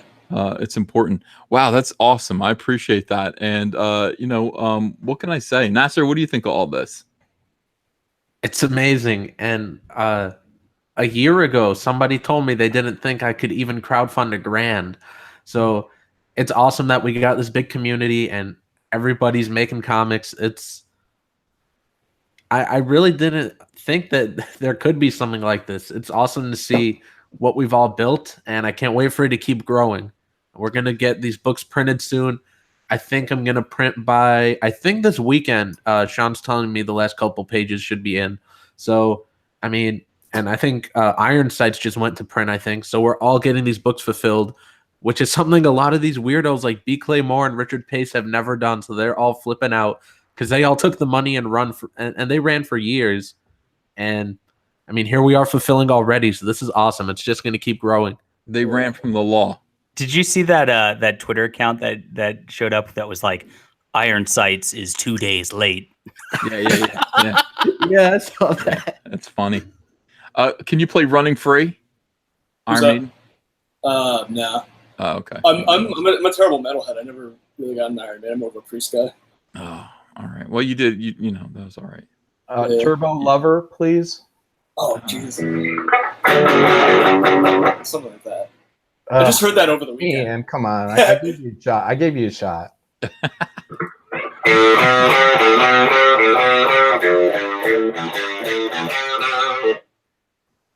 Not Turbo Lover, but. All right, let me read to these super chats here. Marcin Sizapowski, thanks for $5. What if we all buy the trademark and just give it to Ethan for $1? Yeah, I don't know. Okay. Trencher 13, that'd be fun. Trencher 1375, Pox the Dork Lord. Thank you for that. Spidley, Alt Hero, but it's spelled like that Greek delicacy. Jorge Rossetti, $2. I, for one, welcome our new Dark Lord Van Skyver. He didn't like that. Gojirify, $2. How many pages, EVS? Oh my God, dude. Let's please. Gojirify, $2. Vox is publishing your Cyberfrog ashcan. No, he's not. He's not. Obi-Wan, 27883. Cyberfrog order number 1562. Will Vox Dei be added to the trebuchet, or is that reserved for the KK and Roundhead regime? No, I forgive Vox Dei. I pardon him. Jason Pirtle, thanks for $5. Concerning American manga, I envision an AMC Pacer being the head of the robot. Great idea. Headlights or eyes. One is always flickering, shorting out. That's awesome too. What a great idea. A Border Prince Warhammer lore. Thanks for £1.99 to insult me. Uncle Chubby Wubby Fat Bumber Laddie Pie equals degenerate. I'm not a degenerate. I mean, the other stuff's all true, but I'm not a degenerate. Harry Bergeron, $1.99. Put out an instrumental version of Butter Up, please. Okay. Scotty Richard Studio. Jeff McCombsy Fubar at Alterna says F Comicsgate. I don't know who that is, so I don't care. JP4, have you looked up Dark Load comics? It is porn. Ingivi Farman, hi, I found you with the High Council, and now I bought Cyberfrog and Stealing Solo. Oh, thank you. That's great news. I appreciate you. Lord Vulcan, $2. Play Freebird, and I'll donate. You want to play Freebird?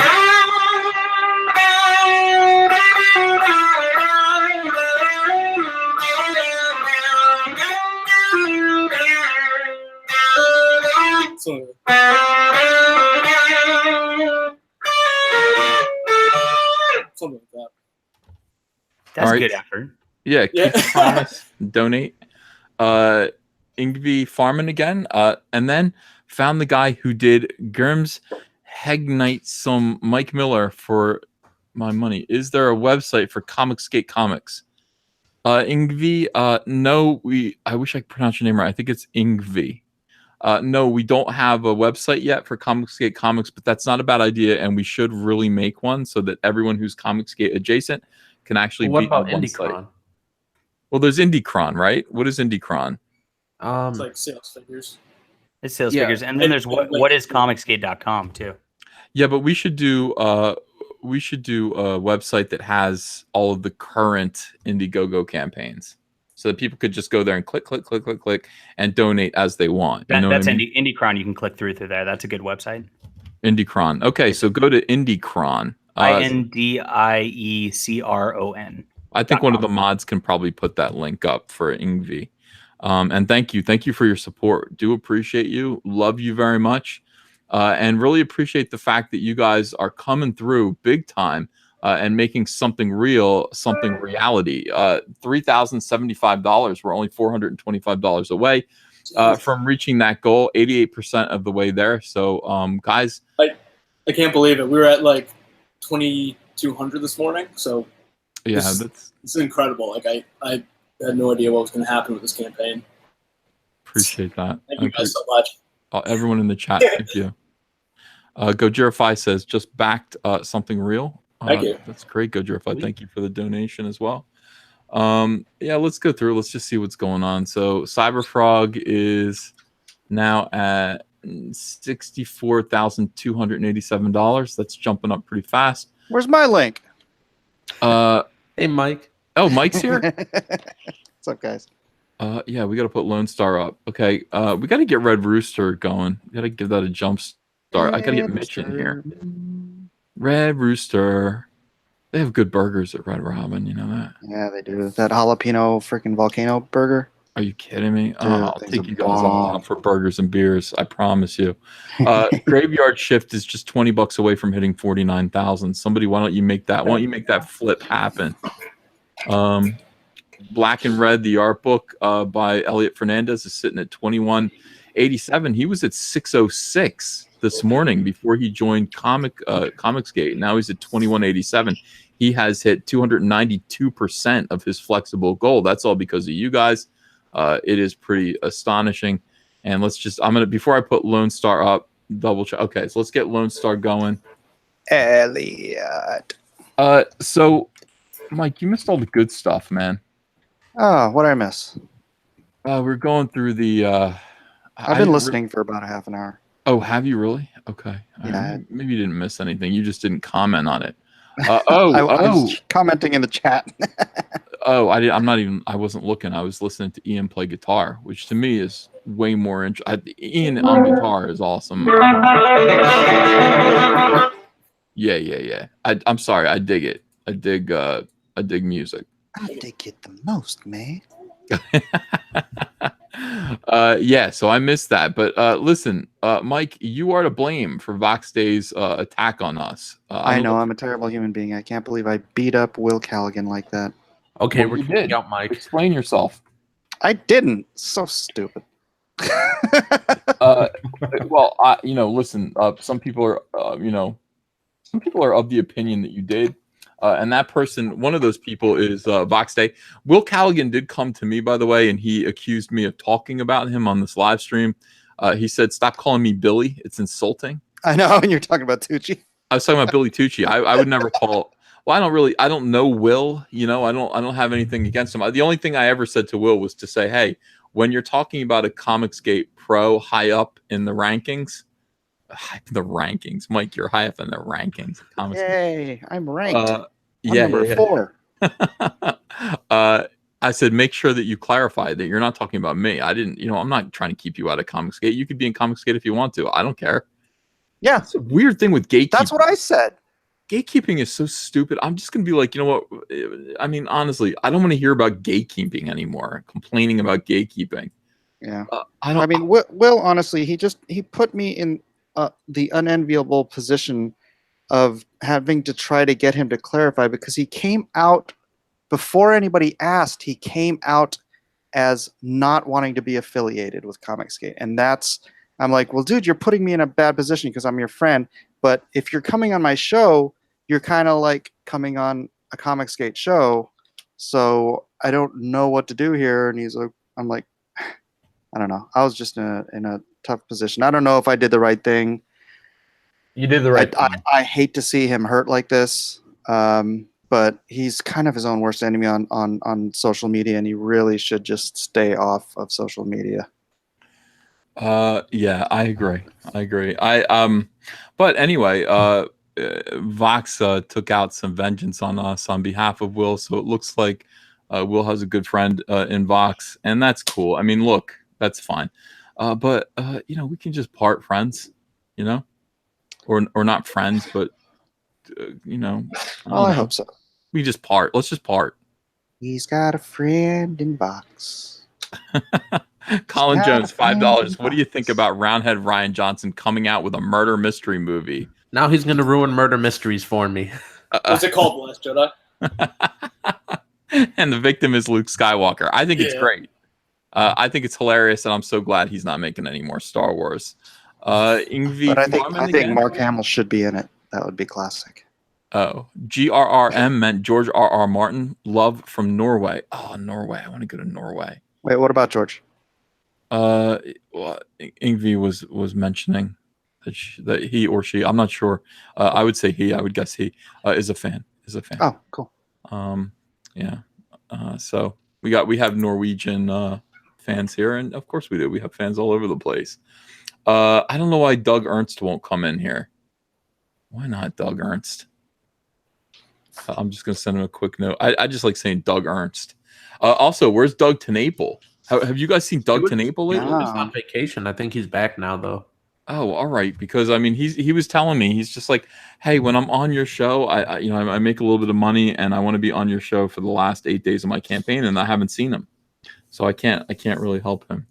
Mike S. Miller's Lone Star, Heart of the Hero. Can you? Can you justify Lone Star Heart of the Hero to the people? Justify does not need to be justified. Can you make it make sense to them?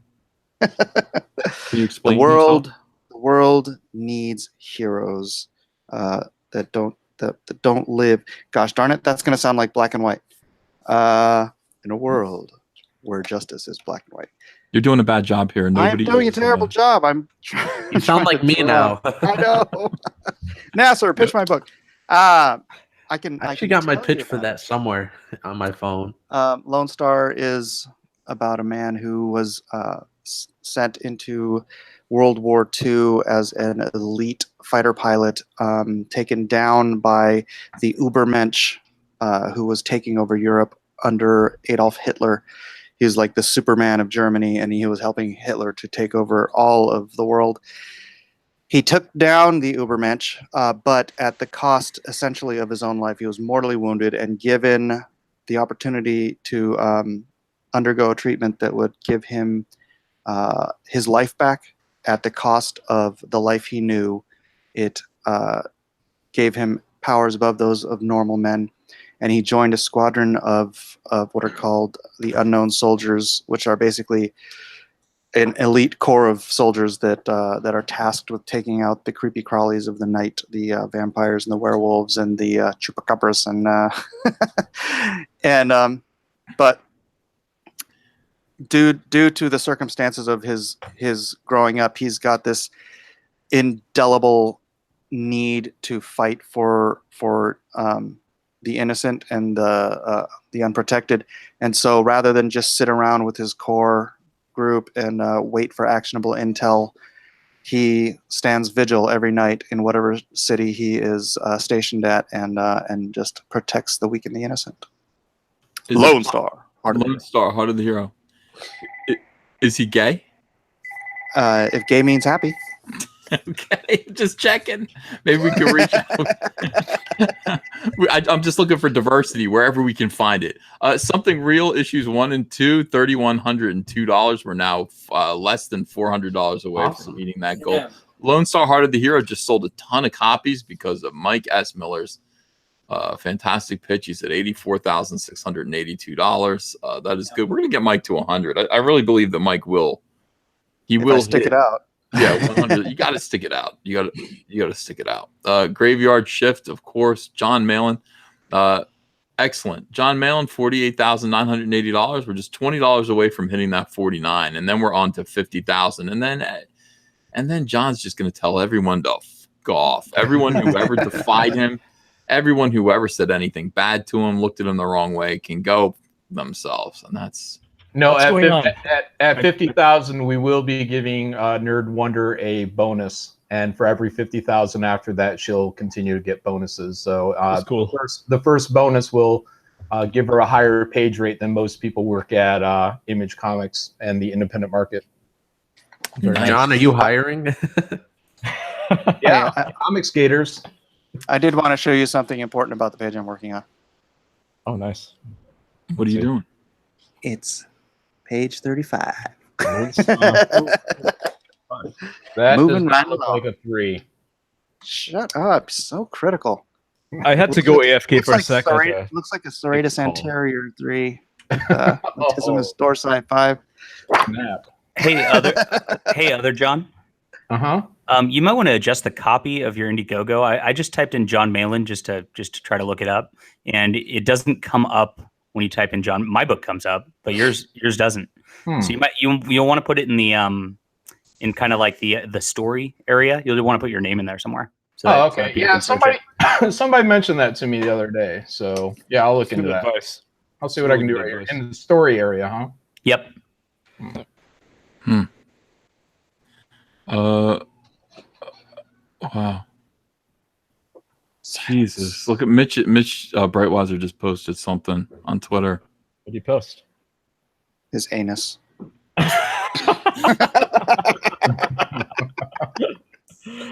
Now I'm gonna read it, and you're gonna feel bad that you said that. Oh no! Uh-oh. All right. Wait, look what Mitch tweeted to Mike's Twitter. Zings. I can't read this now. All right, just give me a minute. Is this about Elizabeth? Yeah, it is. Yeah, I saw that earlier. Nearly every day now, I watch my wife shatter into a million pieces as we are subject to cruelty and defamation. My heart is broken. My spirit is trampled. We've borne this burden for 2 years, but we cannot carry it forever. Those of you that know her, please send encouragement. That is what SJWs are doing right now. That's what they're up to. That's what we're up against. That's what we're standing strong against. I wish that we were unified in that fight. I wish that we could join together and actually speak with one voice and stop worrying about little side quests created by people like Vox Dei who should know better. We really do have to stand together, unified as a group, and make sure that we offer each other at least support. Swinging Cod, $2. What's up with Mitch's tweet about Elizabeth? Yeah, exactly. Attic Hatch Sound, thank you for that $5 donation. Appreciate you. Ingvi Farman again. In Norway, the left hate SJW, and that is a good reason why we have the least neo-Nazi in all the Western countries. It's beautiful. Anyone who knows Elizabeth and knows that she's a lady, and I mean everyone loves Elizabeth. This is vile. This is terrible treatment. What is going on? What? Mike, are you okay? Mike S. Miller, are you okay? Swat him. Swat him. The SWAT team shows up. FBI, open up. Yeah. There's a lot. Yeah, there's a lot of stuff. There's a lot of stuff to be worried about. But anyway, what I was saying was, we do need to support each other now more than ever. It isn't easy. I have grown a thick skin. Also, I stay off Twitter for the most part. I just come in and I just go, and then I just leave, and and then let them fight it out. I'm on YouTube trying to create things. I'm not really on Twitter anymore. But if you are, Mike, are you back? Yes, I'm back. Sorry. Okay, you scared everybody. You scared the hell out of everybody. Why? I muted it. Yeah. All right. I mean, you can see my face right here. I'm like, yeah, and your face. Like I ran away. Well, that's true. All right. So, poor Mitch. We, I don't know. Reach out to Mitch. Let's see. Red Rooster Golden Age is still sitting at 168,430. The link is in the description if you'd like to back Red Rooster. Appreciate it. That would be great. But yeah, this is. I mean, what do you think of this, Nasser? Now, you said today. Now, right now, I will say this. I will explain this. Right now, we are in the middle of one of the most devastating SJW swarms that I've ever seen. And I've been through quite a few of them. I surf them. I surf them like, who's a good surfer? It's like a Sharknado. You're surfing through a Sharknado. That's what it feels like. This is one of the worst ones that I've ever seen. Honestly, it's even more extreme than Gamergate, if we're being honest here, because when Gamergate started, it was a very small group of people versus another small group of gamers. And it wasn't until 2017 that it ratcheted up, and you had game developers themselves coming out against Gamergate because they didn't really understand what it was, or they only saw the narrative that was being pushed by those few people. But with Comicsgate, it's so different. It's major figures in the comics industry, in the mainstream comics industry, who are basically calling a bunch of good people Nazis because reasons. Yeah. Because reasons. That's all they need. They just reasons. need reasons. I can't even describe the nonsense that goes through their heads. It's just nonsense. So who right now is sad? I mean, we've got Peter Simeti is having a tough time. He's contemplating suicide over the attacks of these weirdos, these degenerates. We've got Mitch and Elizabeth Breitweiser suffering under the weight of the perpetual disgraceful torment that's hurled their way. We have Nasser. Nasser is very sad. Nasser, are you still sad? Be honest.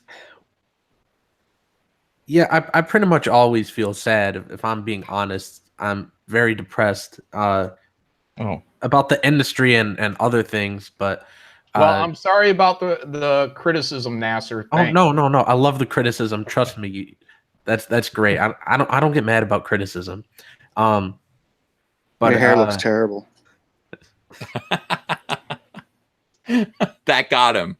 That got him right there. That was the end. That was a bridge too far for Nasser. Nasser, I disagree. I think your hair looks good, buddy. Thanks. But it's man, this industry is very depressing, and Well, because it is literally depressed. Yeah, and it could be very tough to deal with. But something Ethan said a few months ago has really stuck with me is I forgot exactly how he phrased it, but He said, "Don't worry, Nasser, your balls will drop." no, Ethan said something like, "You don't know how good life's going to be right around the corner," and that's stuck with me for a while now.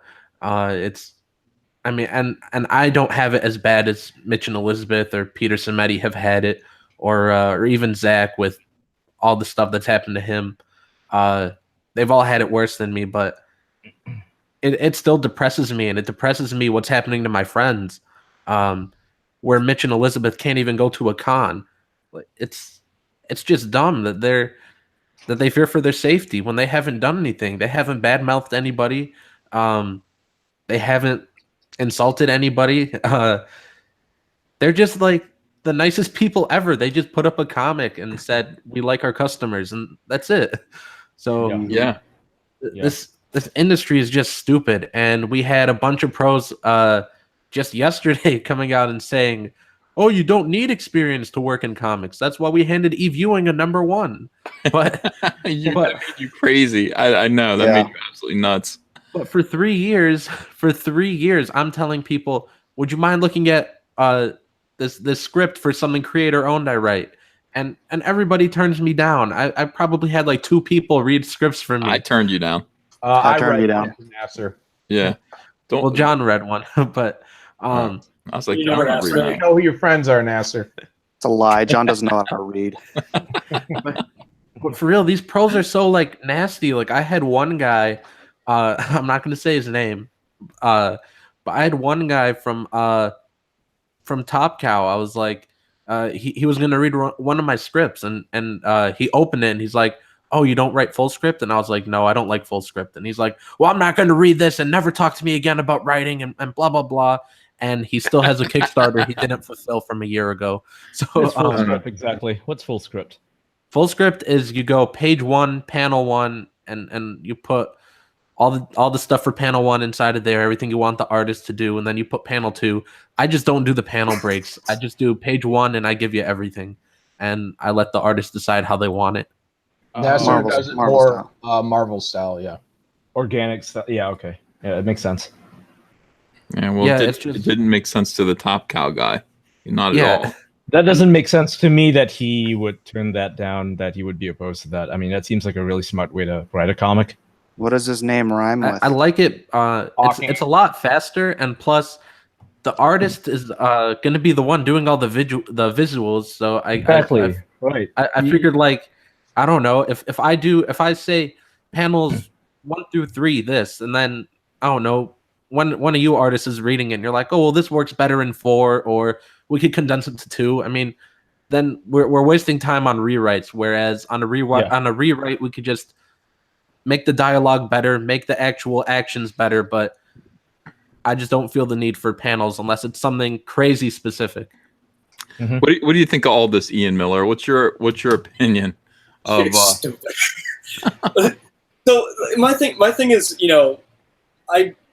I just want to make comics, and so I've been freelancing, full time for about 8 years now, and slowly working through the trenches. Sit at my desk, I go on social media. I like pictures of people's art. I encourage people to do better. I'll like things if I like it. I don't care who the person is. But yeah, lately it's become this weird thing where you either have to get sucked into a side. And I'm trying not to, get too deep into this because at the end of the day, if my art sucks, no one's going to hire me. But if people like my art, they'll want to hire me, and I just want to put out a good product. But it is kind of weird that this is, like I've always said, the internet is the best thing, and that everyone has a voice. But it's also the worst thing, and that everyone has a voice. Yeah. And we're just kind of.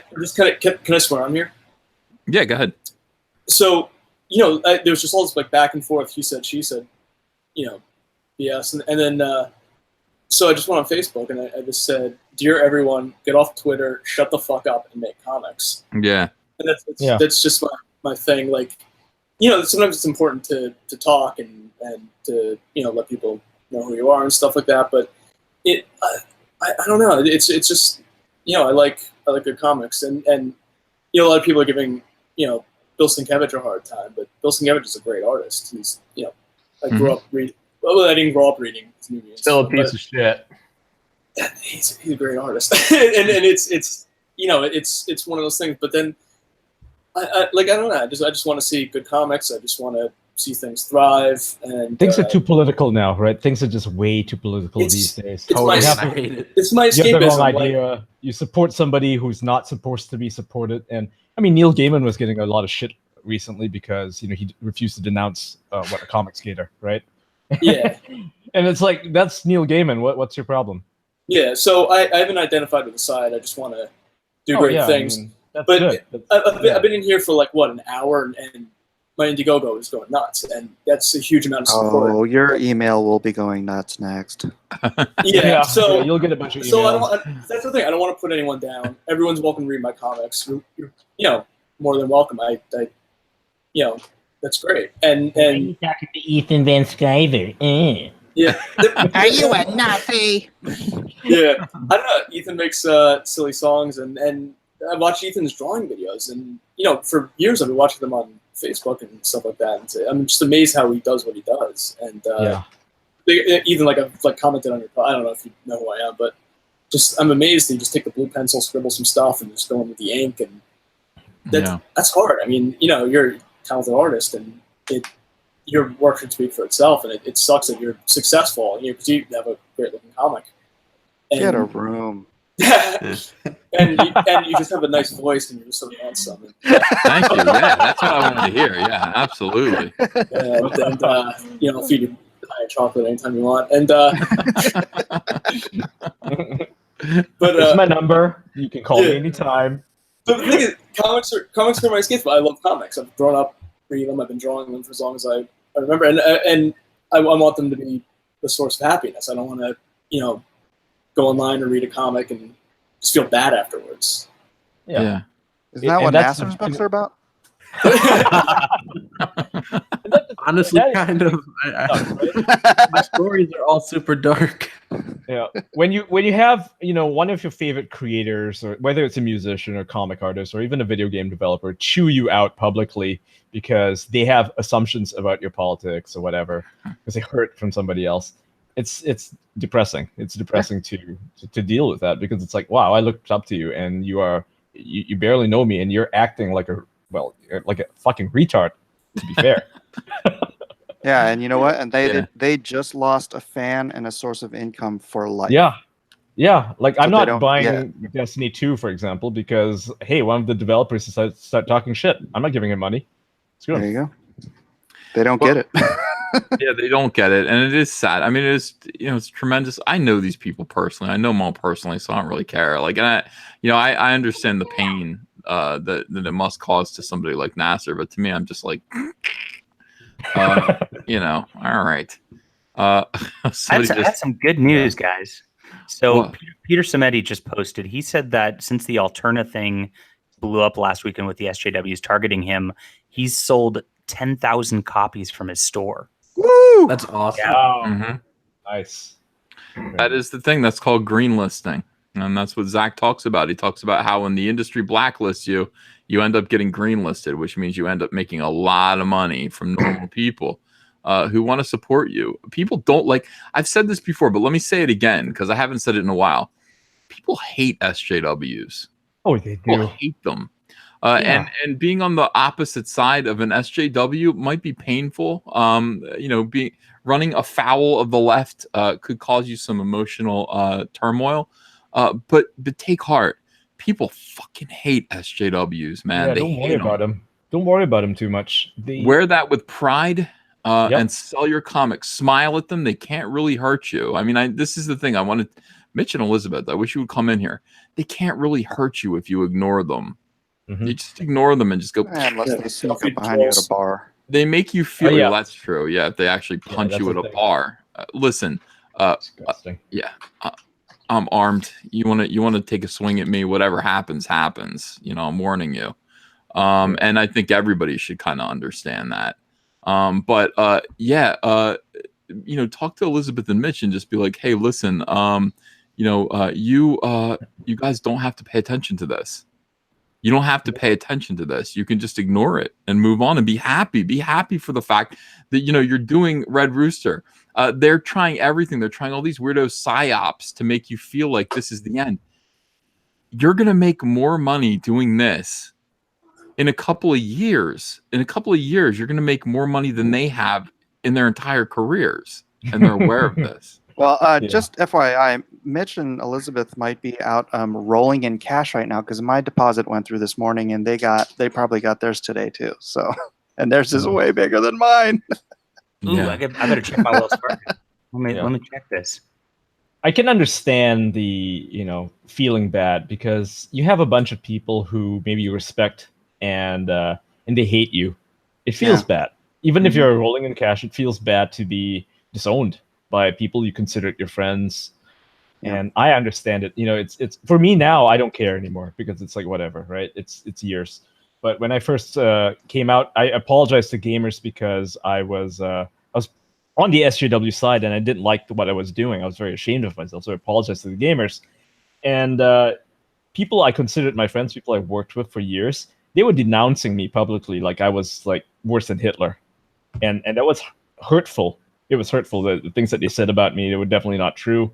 And to see they say something like Pol Pot or Mao. Yeah, I know, right?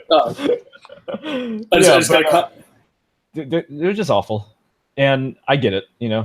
But it's something you get used to after a while, and no one should have to get used to it in a perfect world. But we don't live in a perfect world, unfortunately. No. Well, I don't know. I'm pretty happy. Something Real is at $3,187 right now. That makes me happy. Yeah, I just got a comment on Instagram. Someone says, "Looking good, man. Welcome to Comicsgate." How do you like that? See, you're going to be embraced by a whole different community. So I mean, that's the thing. Everyone's welcome to like my stuff. I don't care. I'm not taking sides or anything like that. But you guys have been very supportive, and just don't go on Twitter and say, "Listen to me. I am not associated with Comicsgate." Yeah. Because that's not the way you want to do it. That's how everybody will suddenly depart from supporting you. Black and Red art book and by the SJWs, they won't accept you. No, they won't. I just post pictures and go, "Here, check out my stuff." I've been in the go. Ian, if you want to be a big hit on this channel, you need to learn to play the Incredible Hulk "Walking Away" song. Hey, by the way, John Malin, did you know that you are now over 49,000? You're $49,160 right now. Awesome. Thank you, everybody. I appreciate it. Let's get you to 50 tonight. As far as the Alterna stuff, I just want to say, because I think I said on here, maybe it was this morning or yesterday, whatever, about putting extra support into Alterna. So I called my shop today. I told them to order $50 worth of any back catalog that they have for Alterna, and to order 2 copies of everything they put out from here forward.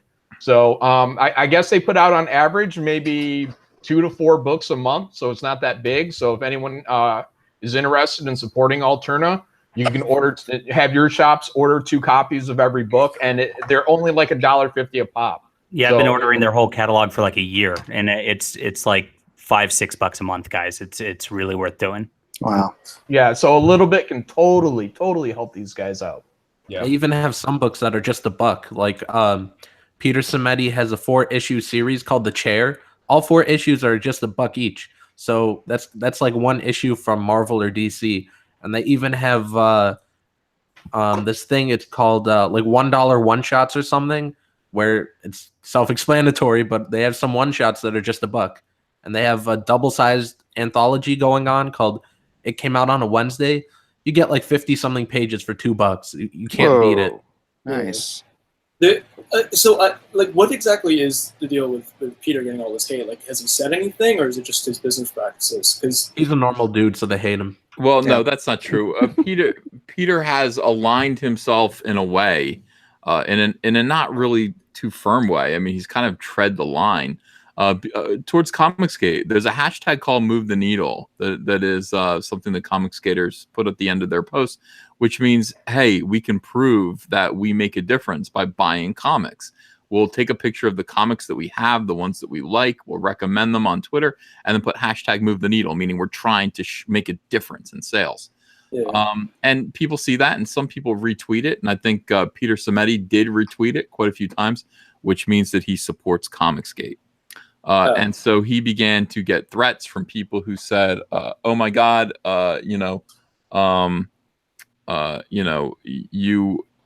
you're harassing women that work for you." Some of the people who worked for him that he gave a shot to began calling him names and saying, "I quit. I'm not working for you anymore." And Peter's too good for this world. Peter didn't really want to deal with that in any way. He was surprised by it. He really thinks there's some people who just don't understand, that this is culture. It's not personal. These people are rats and they have to be opposed. And you can't take anything that SJWs do or say personally. It's not personal. It's all entirely disingenuous. And it goes to show that it doesn't matter if you're neutral. He's as neutral as it gets, Yeah, I've been following him for a few years now. But I actually had something published in an Alterna series a couple of years ago, just like a pin-up thing. And so I've been following him ever since. And I like what he does business-wise. Cheap comics. He's trying to get them in Dollar General, get them out of comic shop, or stay in comic shops, but also get them out into the wild, so you can be going food shopping and pick up a comic at the same time. So I used to buy my comics all the time. It was hard, after Diamond stopped distributing there to supermarkets and pharmacies. I couldn't really get comics, and it's really bizarre. He's got a stream going on at 6:30. He says he's gonna kind of do a little rah for Alterna Comics. So we should all tune in and support him if we can. Who is? Peter Simeti. Is he really? He's gonna do his own stream? Yeah. Oh yeah, 9:30 Eastern time. Ethan, what do you think about we're doing all of our prestige format stuff through Indiegogo. What about doing our cat spankers through Alterna? Just as a group, just give him content, freaking awesome. Let's see where he lands. Let's see how he feels about what's happening to him right now. He's got to come out stronger than this. I told Andrea again, I'm going to say this again to everyone in this chat. Your mortal bodies are dying right now. You're about to become a vampire. I am Tom Cruise in Interview with a Vampire at this point. I am no longer mortal. I am immortal. I am not of this world, and they can't hurt me anymore. And everyone has to have that same thing kind of happen to them. You have to realize that when it comes to this industry, and when it comes to moving forward with Comicsgate, you have to let your mortal body die. That's the pain that you're feeling. You're sad because you want it to be something that it no longer is. It has been converged by SJWs. It's you can't have it that way anymore. They're going to find out who you are. They're going to attack you. So you have to become something better than you were. That is the pain that Nasser's feeling. That's the pain that Peter Simeti is feeling. Me and Zach are no longer human beings. We're vampires. I've been dead for decades. Yeah. So you have to just let that happen and just accept the fact that you can't fix this. The only thing that you can do is oppose it, become stronger, and move on and create something different and better. So let it go. Just let it go, and then just be a comic book artist now, more so than ever. Be strong. Be a comic book artist, a writer, Nasser. Not get out there and just oppose these people. Don't listen to them. Don't take it personally. Let it go. Be best. Yeah.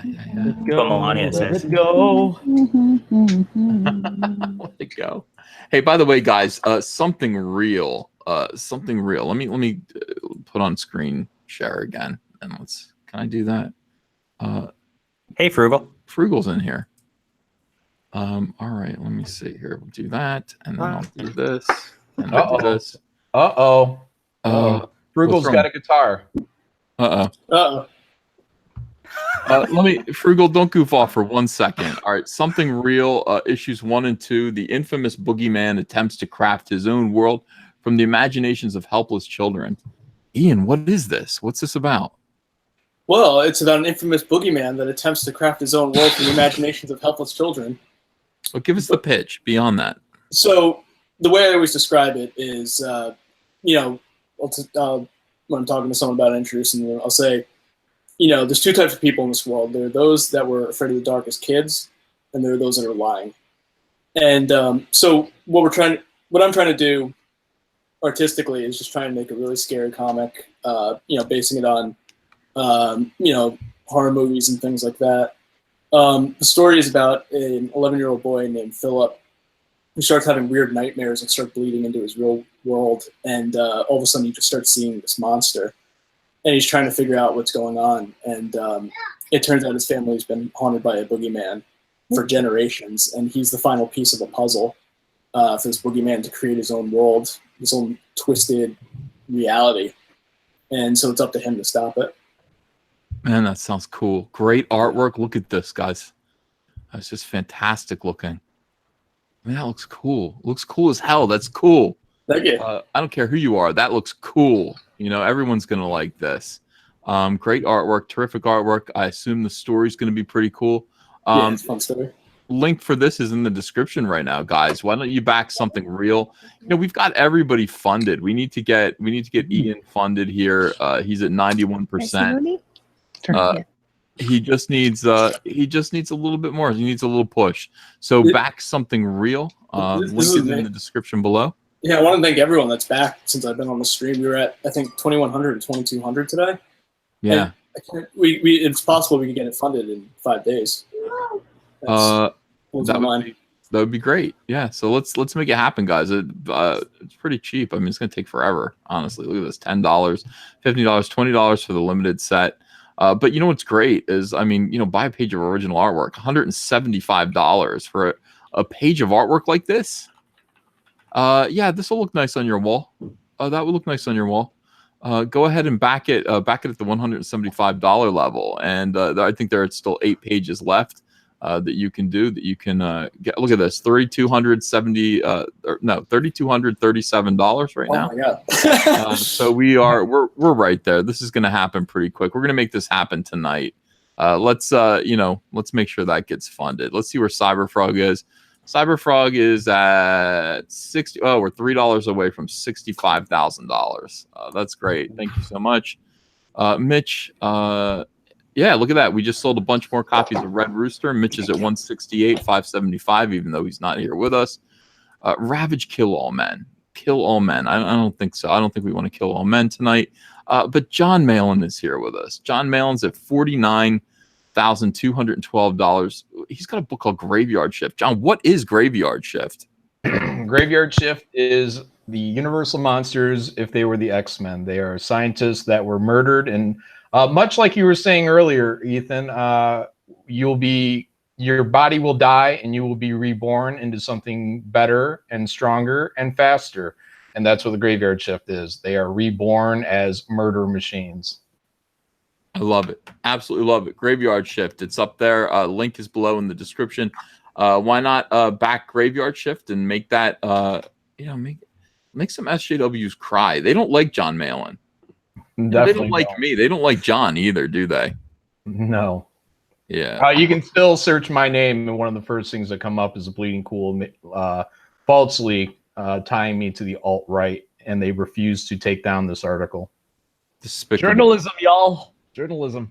Absolutely despicable. I hate these people, and I know that you do too. So, fantastic.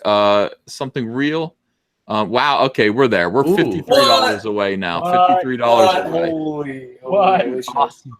All right, so this is going to happen tonight. That's clear. We're at $3,447 of a $3,500 fixed goal. 98% of the way there.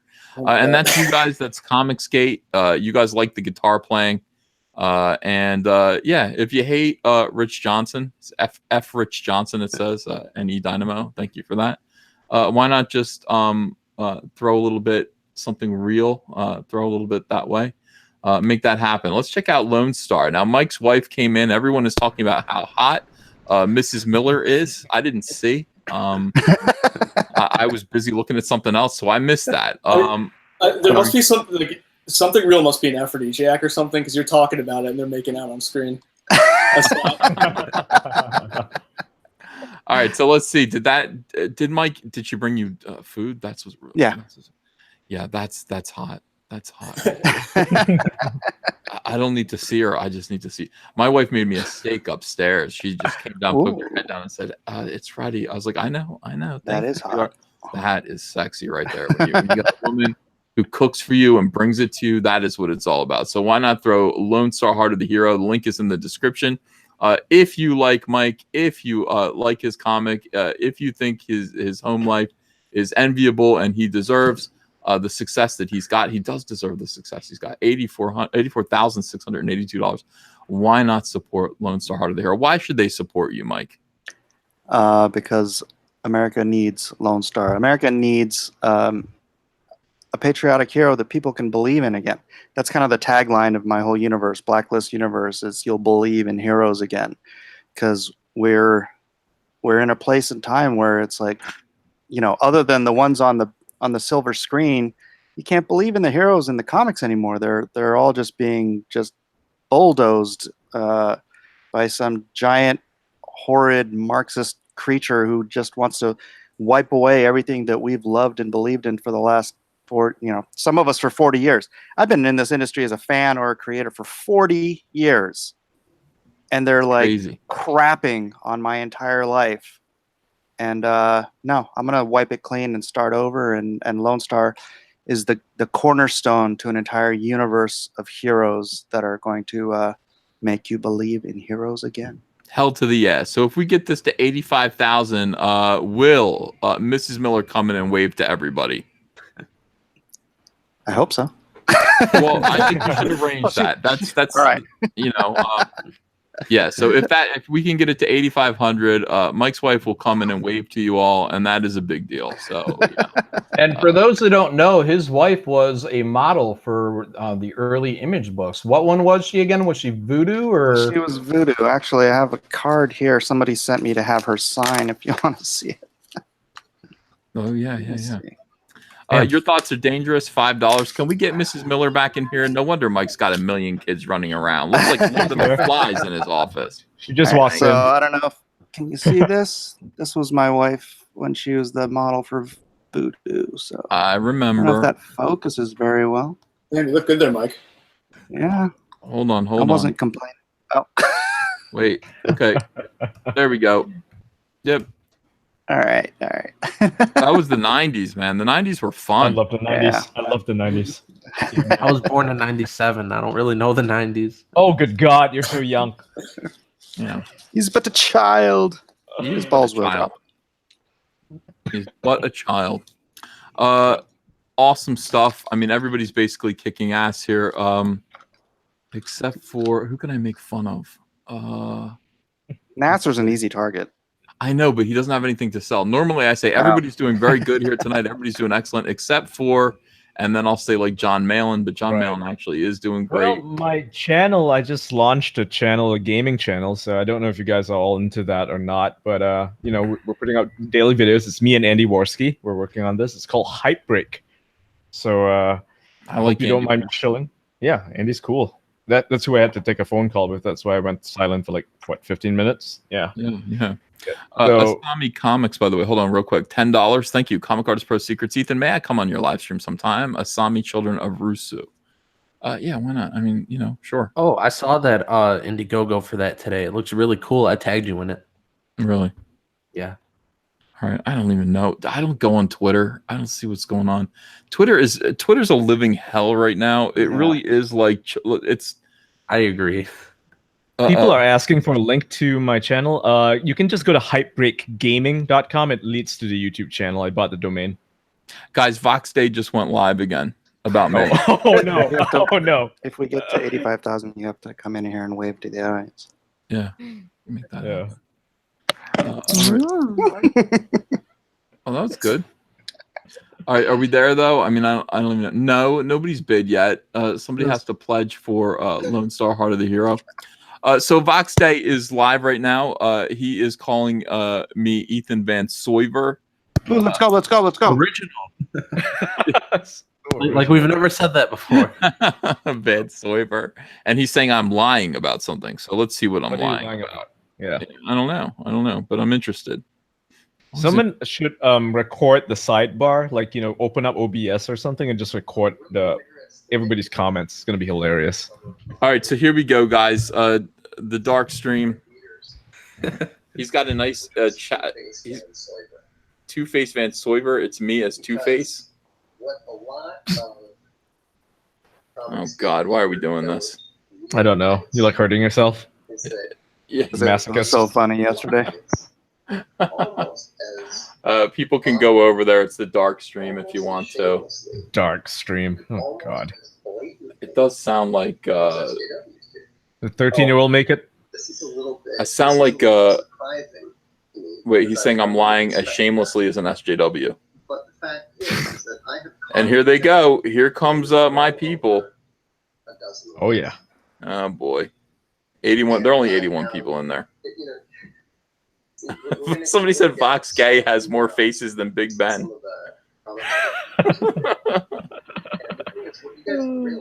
Oh my God! Is someone recording? I don't know. I hope he doesn't. I hope he doesn't turn this off. Quite a sidebar too, because the sidebar is the glorious part. Yeah, you have to watch the chat. I mean, the chat. Somebody said Mike's wife, and they did thumbs up or whatever. No, the okay. They're in the chat. They're in Vox Dei's chat talking about your wife, Mike.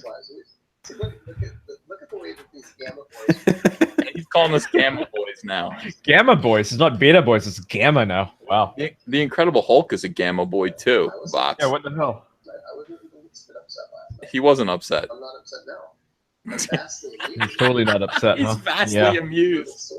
Oh sure. Which is why I almost cried yesterday. Yeah, I know. It was. I don't. Sad. He said, "Dang!" Somebody said, "Dang, Moby looks evil."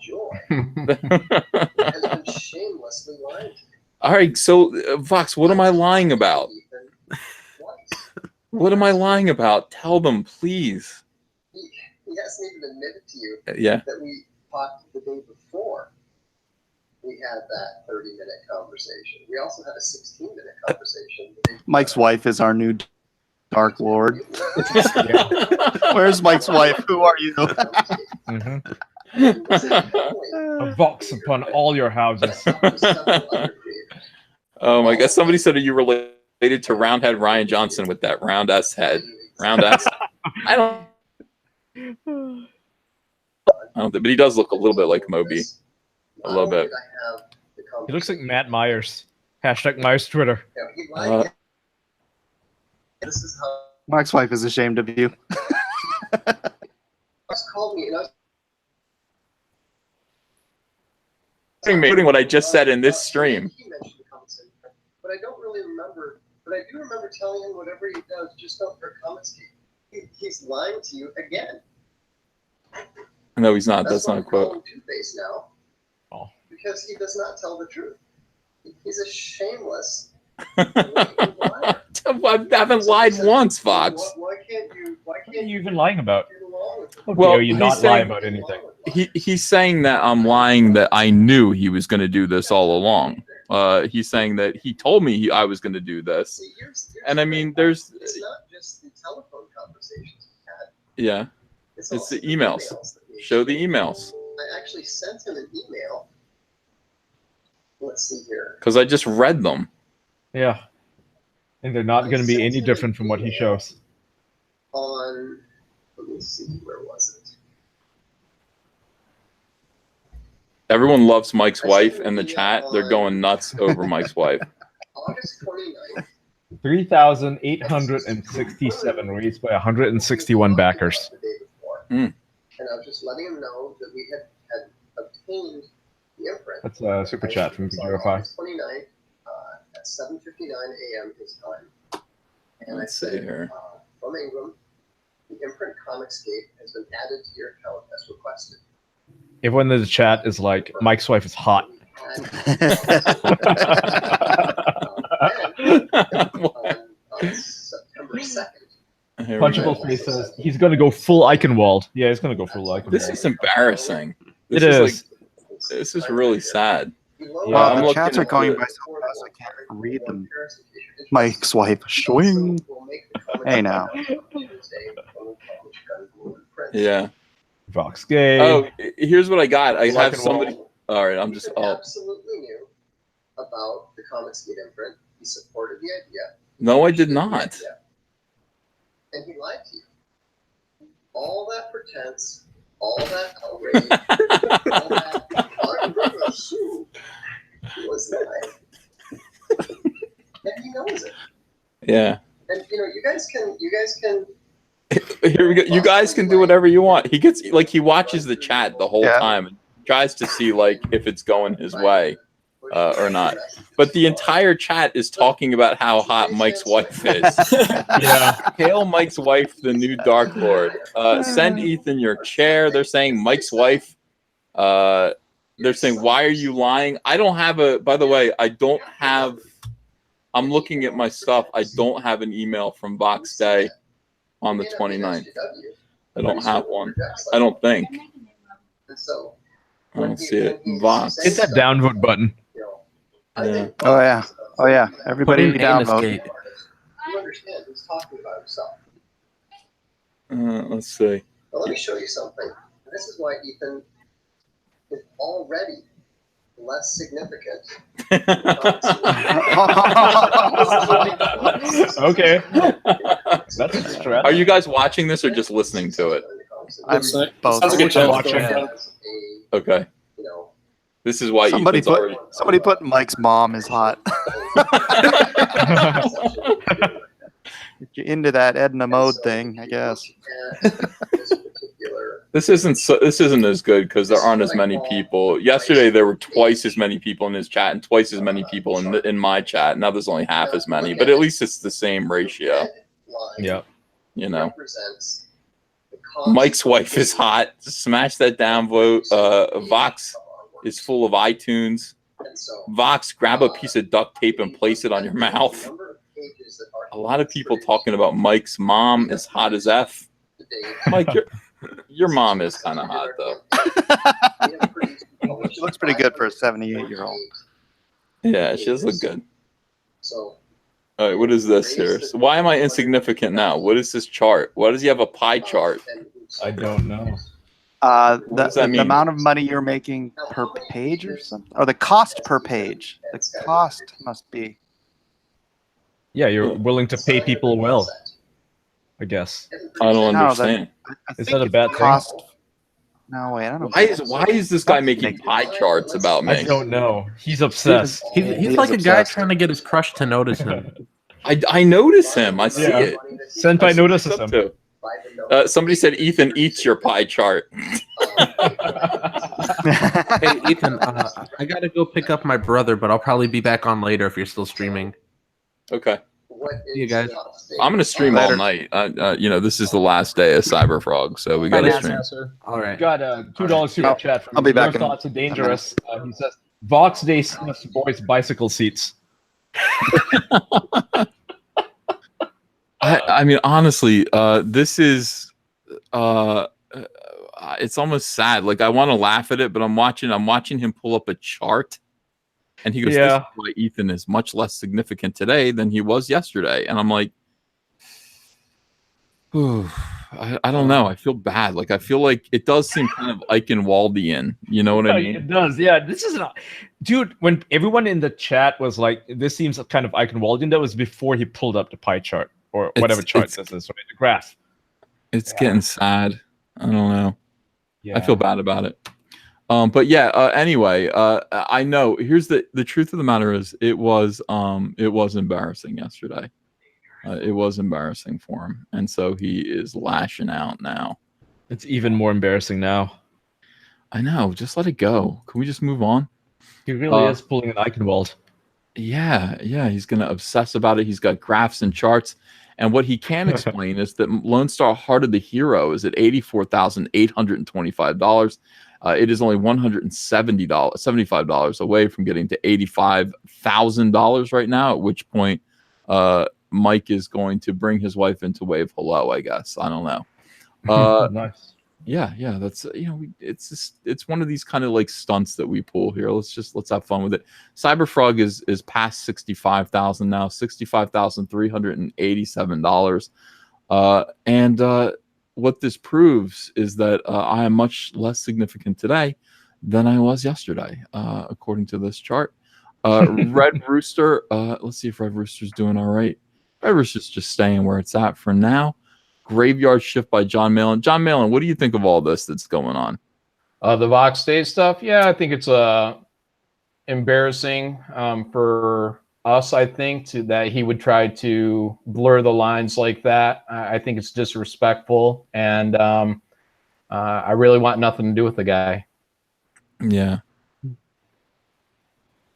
Well, listen. It is kind of sad. All right, so black and red. So Graveyard Shift, $49,247. That is enormous. Thank you, everyone. Terrific. Black and Red art book by Elliot Fernandez is $2,382. Did we fund something real? I'll bet we did. I'll bet we did. Come on now. Yes, we did. Holy shit. Wow. $3,867. We're at 110% of our fixed goal. Congratulations, Ian Miller. And thank you. Oh my god, I can't believe it. Yeah, that is. How many hours has it been? An hour? 2 hours? I've been on here about 2 hours. Yeah, it was 2,500 when it came out, I think. You don't know the power of the Dark Lord. Oh, the Umbrella Guy's here. That Umbrella Guy. How you doing, Tug? Hey there. How's it going? It's going good. We're having a good time. We're doing kind of a long stream today, even though I'm going to have to take a break in a little bit to go eat steak. Not pie, steak. Oh, God, now I want some food. I want some steak. I know. Maybe I'll eat like on the mic. Yeah, do that mukbang thing, right? That the Twitch streamers do. It started in Korea, and they eat in front of the camera. And yeah, that's my thing. Is that literally a thing? People eat in front of the camera and they just interact with the audience while having their meal. That sounds Is okay it to porn? me. I would Sounds do like that. porn. It's like food porn, yeah. I mean, they order something nice all the time, so people get to live vicariously through them. I'm still looking at the chat. Yeah, it's so bad, dude. It's just, yeah. Dude, have you seen Mike Miller's wife? She is hot. That's all they're talking about. Over and over again. Caesar is love, hail Caesar, and then people just talking about Mike's wife. It's just spamming the chat with information. Somebody said, please stop talking. Don't care. EVS has you so worried you stopped shaving. Oh, he didn't shave this morning. That is not good. Just shave. You'll wake up and shave every day. You don't want to go through life like that. Something Real is completely funded at this point. That's what he's doing. Now he's trying to take your audience and show them his books to try to sell them. Actually, that's what I was thinking. Like, how much of that audience would actually be there were it not for your audience going over there to talk I think to it's about 4 or 5 to 1. Yeah. Daddy's chair. Everybody wants him to give me his chair. I will sit in that chair. I think I should have that chair at this point. Somebody else points out that Mike's wife is kind of hot in the chat. Cecil's wife is hot, someone points out. I don't think that's true. Mike's wife should have a channel. Oh, God, his chat is so funny. Mike's wife. We're trying to get Mike's wife back on the show, but Mike is holding her back until they reach $85,000. No, tell her to go away. $85,000. We need $175 more dollars, and then we can make that happen. So that'd be really, really great for the Miller family. And of course, Red Rooster Golden Age, $168,575. Ravage Kill All Men is sold a couple of those, $44,235. Graveyard Shift again. I want to see Graveyard Shift get to 50. I really do. Let's fund the hell out of it. Let's get to 50K. Yeah, it's funded already. It's at 985% of the fixed goal, but I mean, still, I would like to see it get to 1,000%. Yeah, if we did 50 today, that'd be huge. 1,000%. Yeah. I like that number. I like that number a lot. Big time. Let's see. Yeah, Lone Star. Let's try one more time. Let's see. Has any? By the way, guys, the links to all of these are in the description. So absolutely do go to the description underneath the chat. Find the links to these Indiegogo campaigns and support the hell out of them. Cyberfrog, $65,422. Thank you so much. Very, very good. Very good. Oh my God, dude! All I do is talk. Mike, you do too. You've become kind of a talk show host yourself. What's it like? Are you learning to are you learning to someone in the chat saying, Mike, what's your secret? Mike's wife is all over Vox's live chat right now. Keep talking about it, guys. Keep talking about Mike's wife. And also please demand that chair. I do want that chair. From Vox Dei. I think I should have that throne. So please let him know that that is mine. And I did like that Two-Face artwork. I thought that was pretty sexy. We might have found my cosplay. Hey, you remember that I posted that thing from Trump's Titans where we're in the book? No, I didn't see that. Will you be able to get the tear stains off of the chair though, Ethan? I will have it dry cleaned, obviously. I will have it dry cleaned. It has to be appropriate for the new. People are demanding the chair right now. It's so funny. We need to crowdfund a new chair for Nasser. Yeah, we do. We could do that. We could do that. It'd be simple. Just set one up. Do it in like 5 minutes. I would like to see you and Vox Dei duke it out on stream again. Oh, you would think so. But should we have him on? I mean, we can have him on. Yes. I would put Vox Dei on if you wanted to come on at this point. It's your channel. You can do it. But I won't want to be there for it. Let's see here. Yeah, I would have him on. Sure. I don't see. He's talking about him sending me some on the 29th.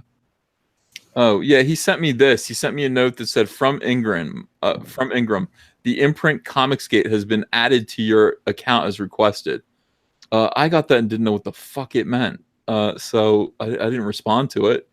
So I guess what can I tell you? He warned me that some imprint called Comicsgate had been added to his account at Ingram. But I mean, here's the thing that he doesn't understand. My email. First of all, I don't even think I read it. My email is jacked. Is there any way that I could show what my email box looks like? There are 12,000 unread emails. 13,151 unread emails in my inbox right now. 13,151. I don't read everything. I'm sure, Vox has written me things before that I've never even opened. And that seems to be one of those things. I have 55,000 unread emails. Get on my level. Ian Miller, how many do you have? How many unread emails do you have in your email box? I just went through them today. I have about 6. Just why 6? Why are you sending so many emails to one?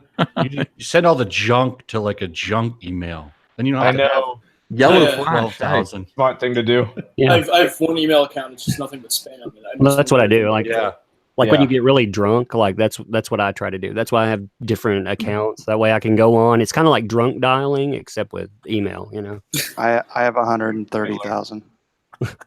30,000. Good God. Ethan, look.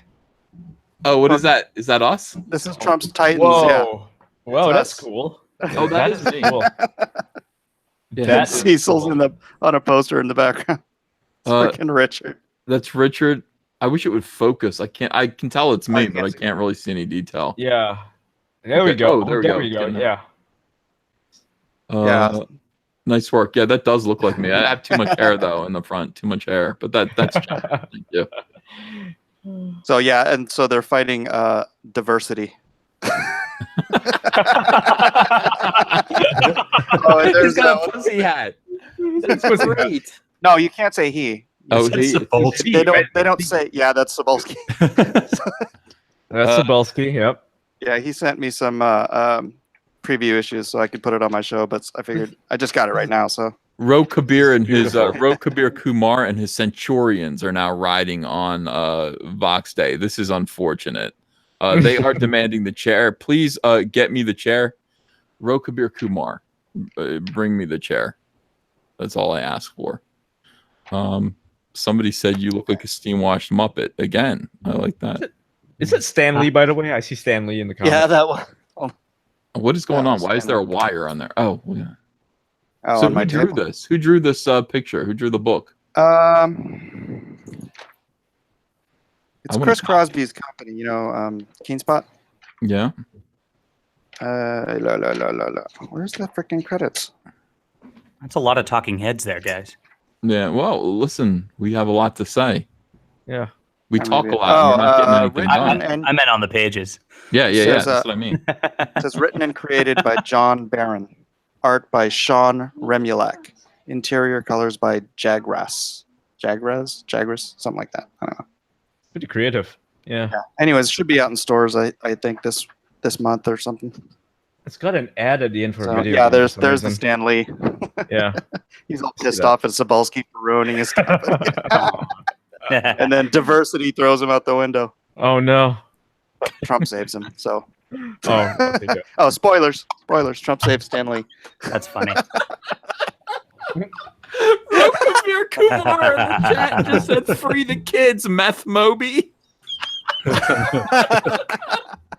He called it Meth Moby and accused him of having kids. Oh God. Oh my God. I'm dying. I'm gonna cry. Oh. Meth Moby. That's so accurate. He does look great. like he's got a meth Oh addiction. God. I mean, yeah. They asked if his chair was Van Skyber furniture, and of course It's also so big enough, so you know. Oh my God, that is funny. God Between designed that his and the nose so that he unshaped could inhale testicles some meth. comments. Oh yeah. There. Oh my God, it's too fun. This is Medicare's gonna have to make a video. I don't know if he will. He's not on Twitter anymore, so he probably doesn't even know what's going on. But damn, this is great. Good times. Thank you, Mike S. Miller, for everything that you've done. You're extraordinary. I want to go check out and see how we're doing. Have we gotten you where we want you to be yet, guys? Beneath, I'm sorry. Rokabir Kumar is awesome. Say what you will. He never cool. fails to make me laugh. Lone Star Heart of the Hero, of course, is now at $84,903. We are 97 so close from 85,000. I think that's great. Ian Miller, who's sitting here shocked and aghast at all of this. I'm speechless right now. He is speechless. He doesn't know what to say. He's never experienced this, and I hope he still likes us after this is done. You like me. You really like me. Yeah. You should, because you're at $3,932, raised by 167 backers. I can't believe it. It's Don't cry. It'll sink in. Yeah. What did it start at? Today it was at 2,200 starting out. Nice. Yeah. Mike, did you say don't cry? Come Yeah. on. But on that note, I gotta go because I have to cry. But everyone, thanks for having me on. It's good meeting you all. Ian, You you wanna rock. run? Congratulations. Thank you, and thanks to everyone who I have to go to my cry corner now. Hey, Ian, you're welcome to come back anytime that you want. Awesome, He's a thank you. Miller. He's a Miller. Yeah, the Miller crew here. Yeah, dude, Ethan, thank you so much. It's been awesome. My pleasure, man. Happy to help. Take Cool. good care of yourself. Have a good rest of the night. Better Bye. cousin. Red Rooster. Come on, we get the Red Rooster movement. No, Red Rooster staying where it is. Graveyard Almost shift. 1,000 now. So cool. All right, let's go graveyard shift. Let's go. Yes, 49,531. We're almost there, dude. We're less than 500 away from 50,000. I'll be so happy when that happens. Awesome, guys. If you get me to like 150,000, I promise I will try to cry. Absolutely. Wonderful. Lone Star Heart of the Hero, $84,903. Let's see if we can pump that up just a little bit more. No, not yet. Not yet. So Vox is still going. Rokabir Kumar is demanding that he kneel. Say his name, Vox. Bend the knee to the Centurion. Say his name. Is Vox even on Twitter? I don't know if he's on Twitter, but No, he boy, was banned. He got banned. yeah. You know what he did? He went through my video, making fun of his video, and transcribed it. You know, What? it's like, and yeah, Oh my god, he transcribed it for like his blog. These people, you know, the transcripts. That just seems really autistic. Right? It was a little sad, especially since most of what it was me reading the chats. So it's like I'm reading what other people are saying, and he's transcribing what you're reading, what they're saying. Right. So it sounds like I'm saying, look, EVS has 3 dragons, bend the knee. Like it's if I'm saying bend the knee. I'm not saying bend the knee. Somebody just typed sad flute. Get the transcripts. Sweet Tooth says, "Go get Daddy's transcript." And as soon as I say that, like they respond, look, you have used the transcript. Well, he did. We need Tim in here if we're going to talk transcripts. Oh my God, Tim doesn't come in here anymore. He doesn't really come in here as much anymore. I would like to get him in here. He's drawing Cash Grab and Space Force, and then he's like fixing ears, right? Yeah. He teaches. I mean, yeah, he teaches. I got to get him to do adolescent radioactive black belt hamsters versus Cyberfrog. He's perfect for that. Oh my God. Seems like he's perfect for that. Yeah. Yeah. I mean, you know, I don't want to do it. I don't think I want to do it. I can't draw hamsters. He can. He can draw rabbits and all manner of animals. He can draw them. Yeah, and they're cute, and they're really cute. Very cute. I love his art. He made my avatar for my Twitch account. So nice. Nice. All right, let's see what people are saying here in the super chats. Yeah. Oh my God. Joey, you'll get hit hard, but stay strong. Says Go Jurify. Eddie Wilson, where's Cecil? He walks on the dark side. Eddie Wilson, anti-comic skaters make me feel angry, makes me feel so mean. Nasser speaks with the wisdom of Odin's ravens, says David Todoroff. Chuck Reardon, $5. First they ignore you, then they laugh at you, then they fight you, then you win. Gandhi. Attic and then you make transcripts of them.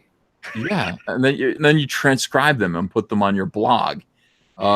Addicts Hat Squad sound $10. Most of the Comicsgate campaigns are shown together on Comic-Gate, no S. Now that's what we should do is just take Comic-Gate. Comic-Gate. Like, yeah, forget the S, just call it Comic-Gate. Is Mike Miller your Brad Pitt? Asked Diablo, Arizona. Yeah, he's the closest we can come. I'm This is for Ocean's 11. He's Steven. He's the Steven Seagal of Comicsgate. Yeah, there was a company called. There's still a company called Gamersgate, and they got a lot of flack for the whole Gamergate thing. Now it's the other way around. You know, it's if you start Comic-Gate, and he takes Comicsgate, people are gonna just like going after us for what he says, and we're like, no, we're not Comicsgate, we're Comic-Gate. How about Comic Skate? That'd be nice. That'd be nice. Doremicon blog, $2. I bought $30 of Alterna directly from them today. Nice. Ingv again, thank you. Bought Stealing Solo, Cyberfrog, Lone Star, and wondering about brand. What other do you recommend for a Norwegian Gottage? I recommend Graveyard Shift. I think you should get Graveyard Shift and Red Rooster. Elbow, $5. I made a peach pie yesterday. I wish I could share it with you in chat. Oh, wait a second. They're from Norway. Ask them if they're familiar with Bless This Mess, the comic strip it's in a few newspapers there. Well, it's yeah, I guess I just asked. Hey, Mike S. Miller, I so loved what you did with the Hedge Knight, supporting you and what's his name? The guy from GRRM. Yeah, George R.R. Martin. George R. Martin. I lost it. Yeah, is a good left liberal, says Ingv again. He is a good left liberal. He's a good guy. He's a good guy, and I love his work. Yeah. LCDM, the American manga idea sounds very similar to an old Cartoon Network show called Megas XLR. One of the characters actually looks like EVS. Well, it sounds like he's handsome. Stephen 4X just grabbed another original artwork from Something Real. Almost there now, guys. Thank you so much for that. Your thoughts are dangerous. Can we get Mrs. Miller back in here? No wonder Mike's got a million kids. Sami Comics. Ethan, may I come on your live stream? Oh, I did that one. Yeah, yeah. Go Jurify, 3,867 USD, raised by 161 backers. Your thoughts are dangerous. Vox Dei sniffs boys' bicycle seats. Jim Bobo, thanks for $2. Vox Brang a transcript, LOL. Midnight Cherry TV, got home right in time for this. A Medicare vid soon. I know this is like This is sad. By the way, there's still 400 people over there. Guys, feel free to go over there and demand that chair. They are doing it. They're asking him. I came to see the chair. Everyone's demanding the chair, and we basically outnumber him about 10-1. It looks like streaming right now. He's streaming. He's still streaming. Somebody said something. $9 until Mike's wife. So are we that close? Are we that close? Let me look again. We might be that close. Wow. No, we're there. $85,000, $31. Hold on a second. Don't do anything yet. Right. I got to put the camera on you. All right, go ahead. Jill, you have to come sit here. Because they all want to see you. Because we got to $85,000 because that was the stretch goal. Oh, yeah? Yeah, they just want to say hello. It says Two-Face Van Soiver. Hi, okay. Aw, there we go. Say hello. Hello. Hi, everyone. Everyone is back. Everyone's happy. They're saying woohoo. And she walks in, Mrs. Miller time, LOL. Well, they earned this. You know, Don't let her see the chat. Oh, for another 5,000, she'll take the sunglasses off.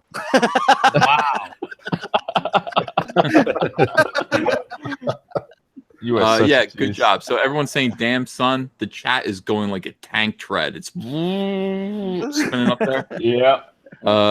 We love you as voodoo, Mrs. Miller. Oh, here, let me unplug it. Yeah. All right, say again. I said we loved you as voodoo, Mrs. Miller. Did you hear? He said we love you as voodoo, Mrs. Miller. Everyone's excited in the Vox Dei chat as well about Mike's wife. Vox Dei doesn't even know what's going on. They're just like, Mike's wife is here. Hooray. Oh, it's so funny. Oh, my God. Awesome. Mike's wife, you got to sub to my channel. If Vox is still talking, I turned him down, though. I don't know what he's saying. We, the readers, reject the bullshit. I'll watch this later. I'll watch him later. Has Vox ever seen a woman? Does anyone know? That is my wife. It might explain why he's so angry if he hasn't. Yeah. Yeah. They're like, eyes are getting a little red there. Vox, come on. Enough. Goodness sakes. Seriously. He looks like he's about to cry again. Yeah. Just keep explaining it with the smiley face on your shirt. You could blow this stream up even higher if you got him to come on. He can come on. We can tell Vox brutalize he's him. allowed on. Tell Vox he's allowed on my stream. Yeah, I need my people to just spam him and say Ethan's inviting you on. Mike's up just went over 9,000.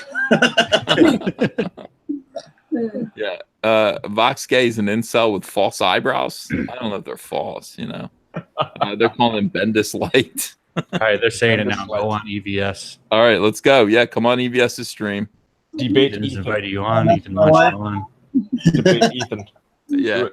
Thank you so much, Mrs. Miller. Thank you. Congratulations, guys. You did great. That is it's Comicscape. That's fun.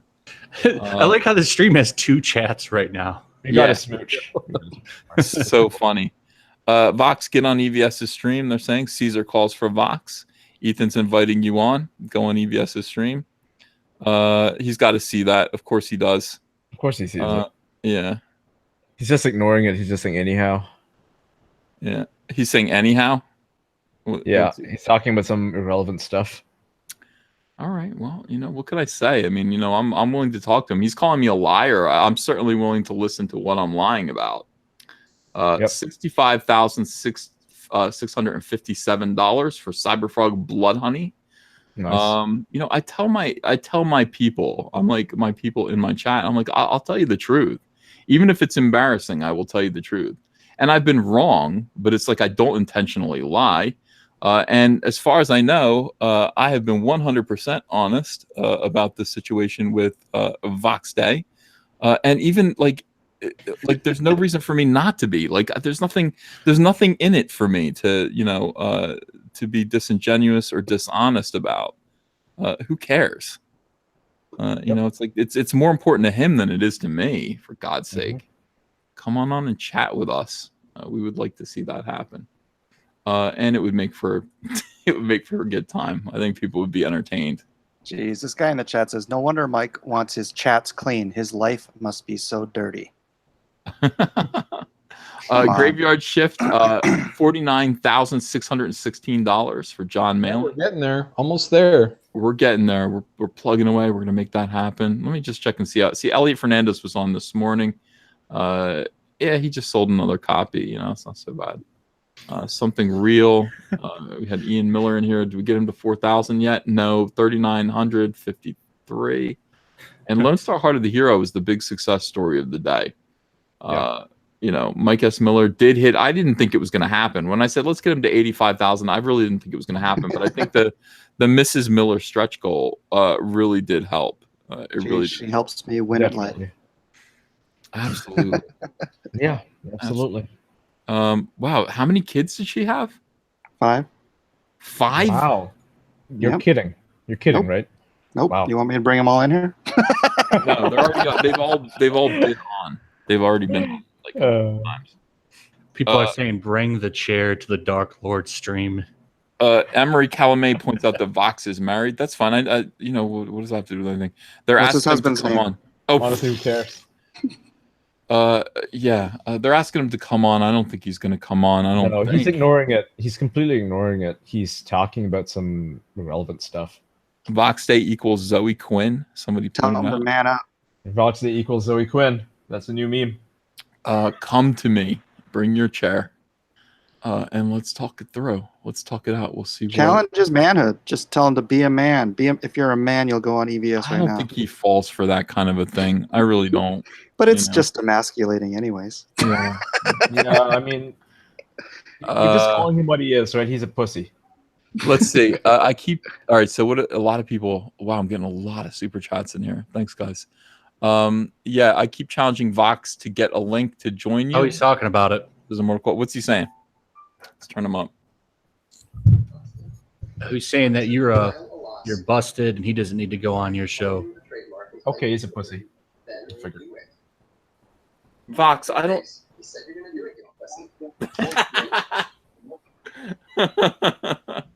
We've descended to calling people pussies now. Funniest thing about this, and this is what would be amusing. Yeah. Is that I mean, it's true. amusing. It is true. the way that it works in Europe is a little bit different from the United States. Mhm. And the way that it works in Europe is that when you lose, not in every country in Europe, but in the relevant ones, Right. the ones that are relevant You get to the decapitated. situation, Yeah. the loser has to pay the winner's court costs. I think that's here in America The too. loser has to pay the winner's Mhm. lawyers. Mhm. And there's absolutely no way in hell that Ethan can possibly win a trademark-related case. Why is he like the smug kind of? This is very like sincere now. Like he's not really being coy anymore. He's being desperate and angry. Yeah. Maybe if it was like this more often, more people listen to him.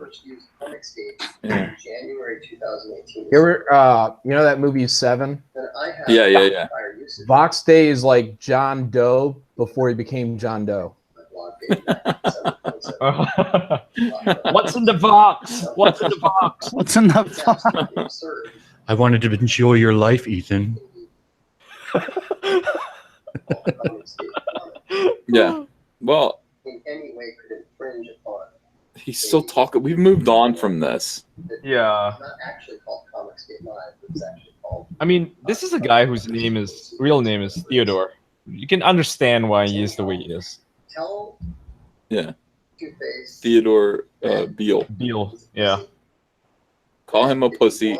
Tell him he's two-faced and a pussy. Or if he wants to The two-faced pussy. Man up, Teddy. or if he wants to. Come on, Well, that's Teddy. what he's calling me. He's like, tell that two-faced pussy to mount a lawsuit against me. Oh my god. Projection much? This is tiresome. Is he just mad because you shit on his book like way back in the day? I think so. Yeah. He's petty. Yeah. This is going to backfire on me one day, you know, when he's going to come after me while doing some project. He'll just be ranting about me. Theodore Cuck says Ro, come here tomorrow. I love Ro, man. He is awesome. Everything about Ro is great. Soiver, Ethan Van Soiver. Yeah, that's never gonna catch on. Yeah, I think it will. I like it. I might call myself Ethan Van Soiver. I want to make the T-shirt. And by the way, I'm going to sue him Not a for the bad idea. copyright. Tell Vox that I'm suing him for the copyright of Ethan Van Soiver. I'm claiming it as my own. You can make it like the logo of Soylent. Yeah, yeah. We're on the order of 10 times more efficient than him. Good. Even if you don't count for the money. Yeah. You know, so it's very amusing. This guy's boring. He's boring. You guys. Everything's amusing to him, but he gets angry and calls people pussy and like. Yeah. Yeah, he's lying. It reminds me of how mundane Matt was like, Psh, I don't care about those Kumite people. It's really yeah. I just find it amusing. Real. Yeah. Real. Dude, he reminds me of that Wojak, the meme, you know, the one with like where he's crying, but then he's got a mask on and he's got a smirk on his face. Yeah. Vox Dei is literally Wojak. Yeah. He's a laugh crying Wojak. Ethan owns Soiver, cease and desist. Vox. Oh, come on, dude. What am I doing? Look, EBS is suing you. He sees it. Ian Miles Chung. Follow Ian Miles Chung's on Twitter. They're like advertising your Twitter. Shows, you know, it's just like in advertising. Bold Hype Break. It's my new channel. Yeah. Subscribe. We need viewers. And it's going to be fun, so you're not subscribing for no reason. EVS pulls off ball better than Vox Dei. It's true, I do. Yeah. His head is perfectly round, I noticed. He does look a little bit like Moby, though. A little bit, yeah. He has a perfectly round head. Wow. Looks like a retarded Professor Xavier. It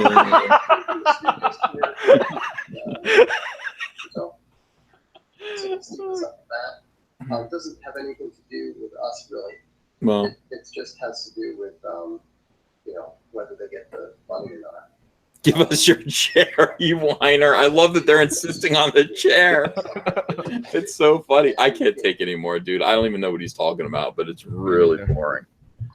Yeah, the chat is 10 times more entertaining than he is. The chat is hilarious, and our people are over there having a great time.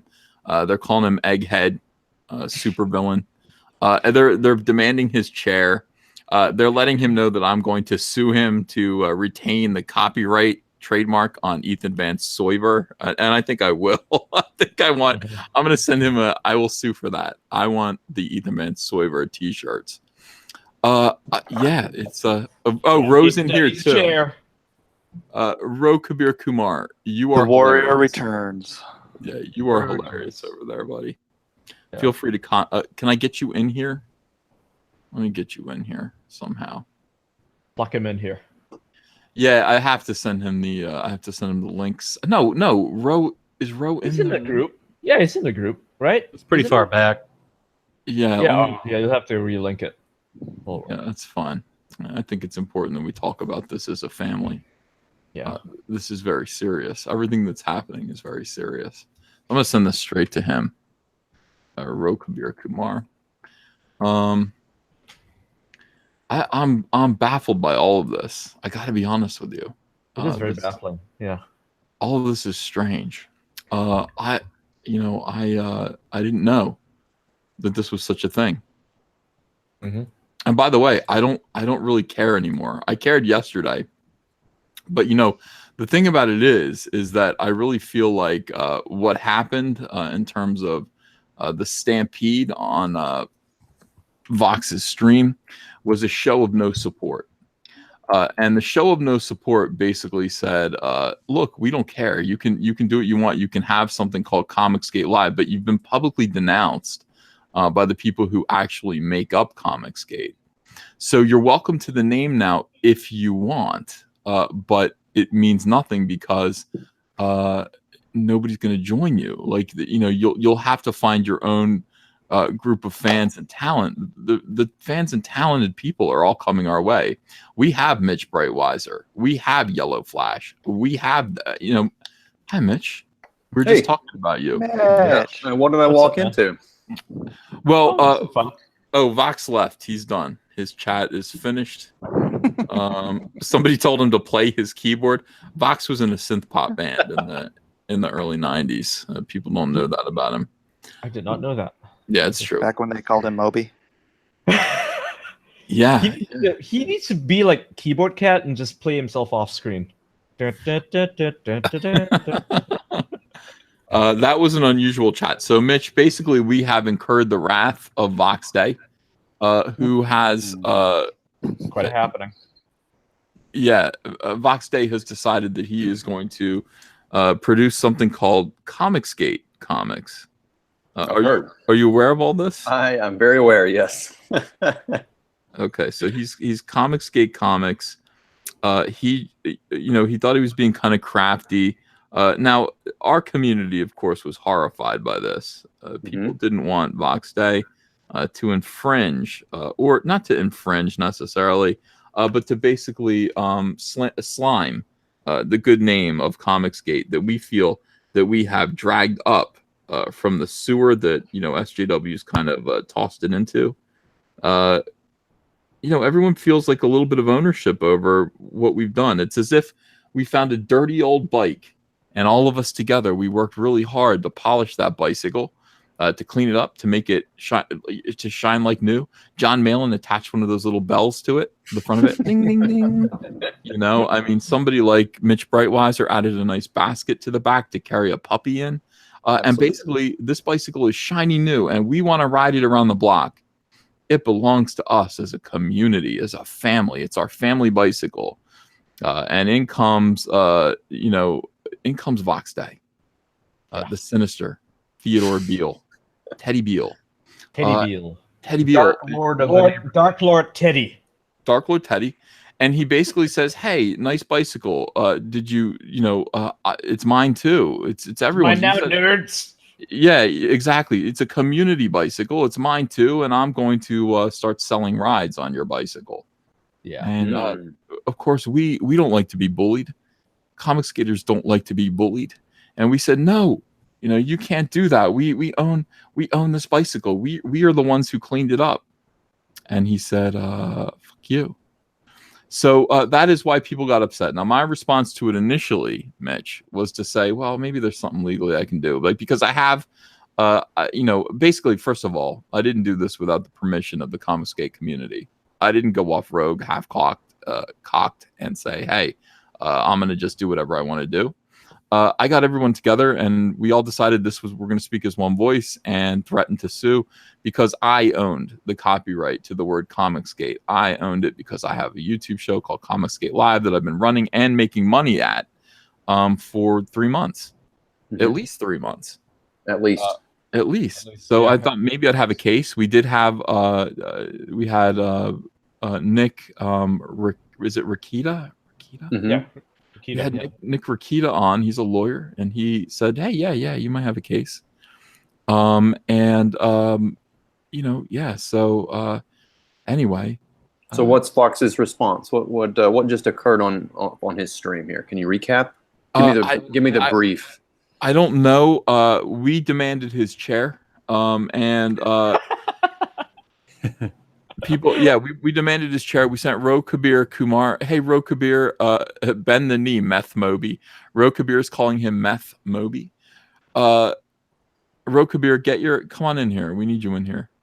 But no, I think he proving with graphs and charts proved that my model of raising $600,000 for Cyberfrog #1 is inefficient, and he could do it better.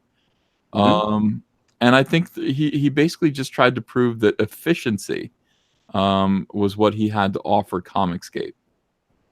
It's a fine argument. And anyone who wants to go over with Vox Dei is welcome to do that. That is fine.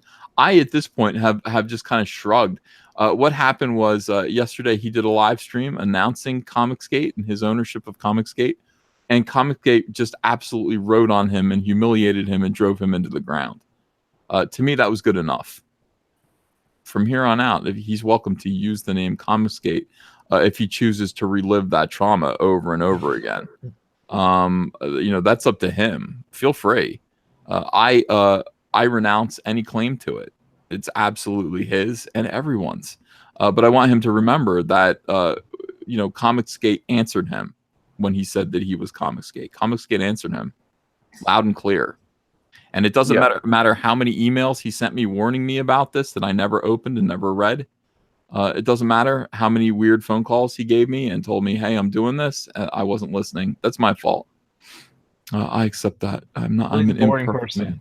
It's not really your fault. You listen to him. Yeah, the 30-minute call, you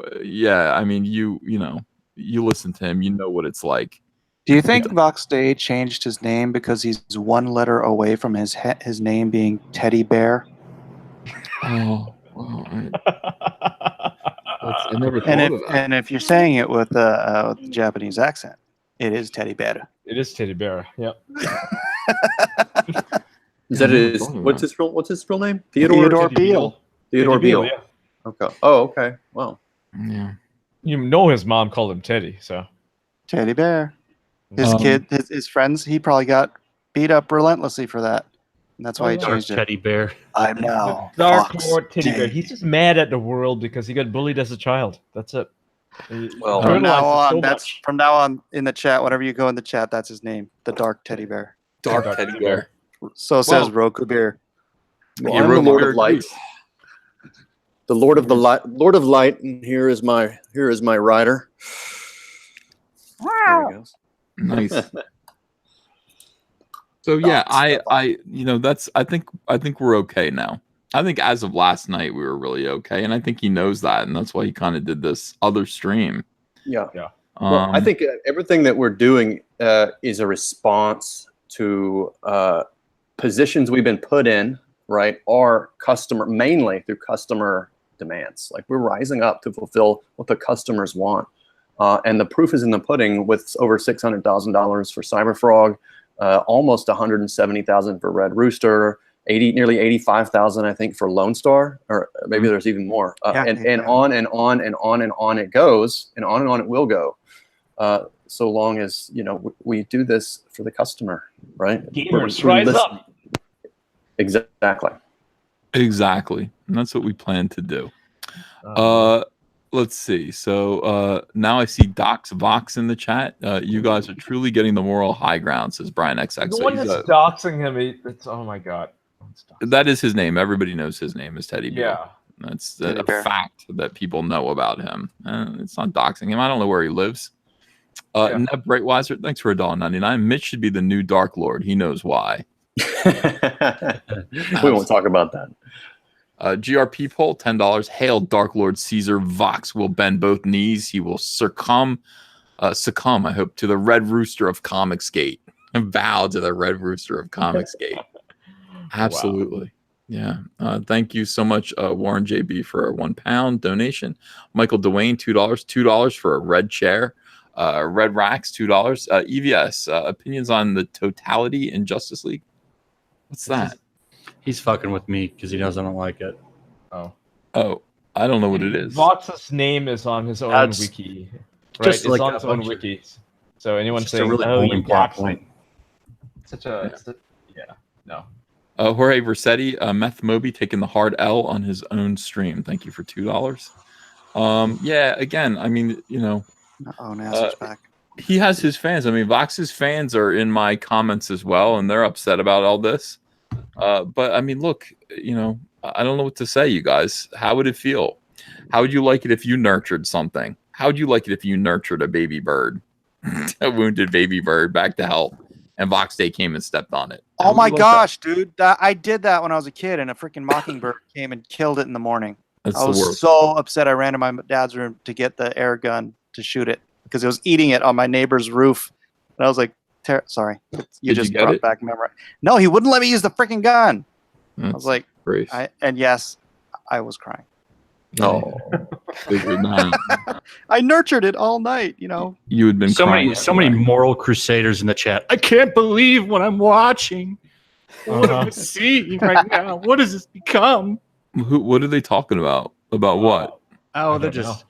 I can't believe you're being so mean to Vox. Basically, Vox did this on purpose. You understand? Yeah. Vox did this to bully He's not us. a and victim. He He's not a did this. victim. He did this to bully us because, and he explained it. He said he's not Comicsgate. He doesn't like us. He's mad because we effed with him, which I have seen no evidence that anyone would F with him.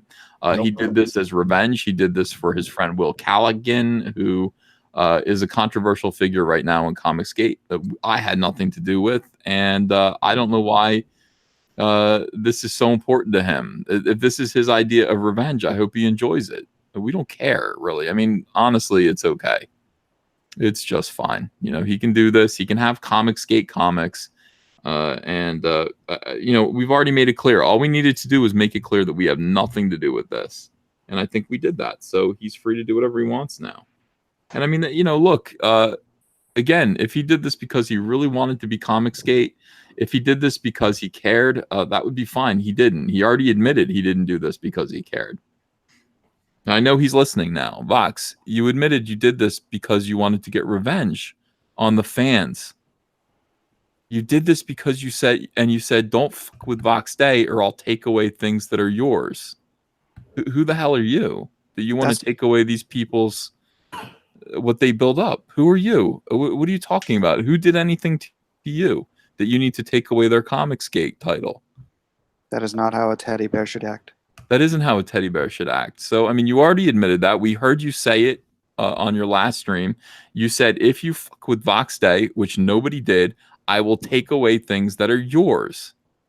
And now you're trying to, out of petty vengeance, some kind of hurt feelings, I don't know what, you took away the title of Comicsgate. And you left a big gaping hole right in Robbie Rodriguez's butt. And you can have it. It's yours. I mean, you win. You win. You win. Vox Dei wins again. Vox Dei wins again. You have the title Comicsgate. We give it to you. You know, you saw what that got you. You did that. You let everyone know, big man. These poor fans who are trying to just get their comics to be apolitical, that just want their comics to be for them, just want to be respected as consumers, as a marketplace. They just want to be, you know, they want to come first. The customers want to come first. Well, you sure told them. You showed them. You beat the shit out of them, Vox. Congratulations. And you proved it. You proved that you know better, and they better not fuck with Vox Dei, because Vox Dei will bring them pain. Congrats. I'm okay. I don't publish Cyberfrog under the title Comicsgate. It's something that was applied to me. You took it away. You took away the pride of the customers. Because why? Because you wanted to prove that you could be a big bully. Okay. You know, I enjoy that. You go back to your blog. Let everyone know that Vox Dei won. You've got the title Comicsgate. You've got, you've got your fans. They'll cheer you on. And you've, good job. You hurt this fan base that you don't even care about. You admitted you don't care about it. You don't care about these people. Well, we do. So we'll just find a different title for it if we need to. Or we'll just, we'll go on and we'll call it Comicsgate, singular. I said today on my earlier stream that if Vox actually owned the name Comicsgate, we would have to change it. I would not want to be associated with him in any way. That's correct. So, like I said, enjoy that. You sure showed these people. You sure showed the fans. Brad DL just said EVS does not care. He said this against me, I think. EVS does not care. He just wants the money. Yes, that's correct. How many more times do I have to say that? How much more explicitly do I need to put that? I'm doing this for money. This is my job. My deal is that I treat the fans with respect, for which they return that favor with buying my product. I'd like to suggest our new name be the He-Man Woman Haters Club. Okay. but probably we might run into trouble for that. How about Teddy Bear Comics? Teddy bears. The teddy bears. Yeah. How about Cuck Comics? No, that's stupid. I think we're going the wrong direction. Right. What? There's nothing wrong with being a cuck. That's being progressive. The unicorn writers. Well, no, that sounds terrible. Would we even really like need a name or something? Because I feel like the platforms are already kind of established. I think so. I think we all have our individual brands, and I think the customers love them all, and that's why they tune into these chats and back our Indiegogos, et cetera, et cetera. And they know we're friends, and they want more people like us and great artists and writers in our space and serving them. So it's their movement. Of course it is. It's not even us. Comicsgate doesn't belong to us. I mean, you know, I was trying to lay claim to a copyright for the sake of my YouTube show, but it's not really about us at all. I submit that Vox is absolutely right. It belongs to everyone. It belongs to Vox now exclusively because nobody wants to share it with him. Once he's laid claim to it, nobody wants to be with. Nobody wants to join him in that. Yeah, all he brings is cancer. Yeah, it's very sad.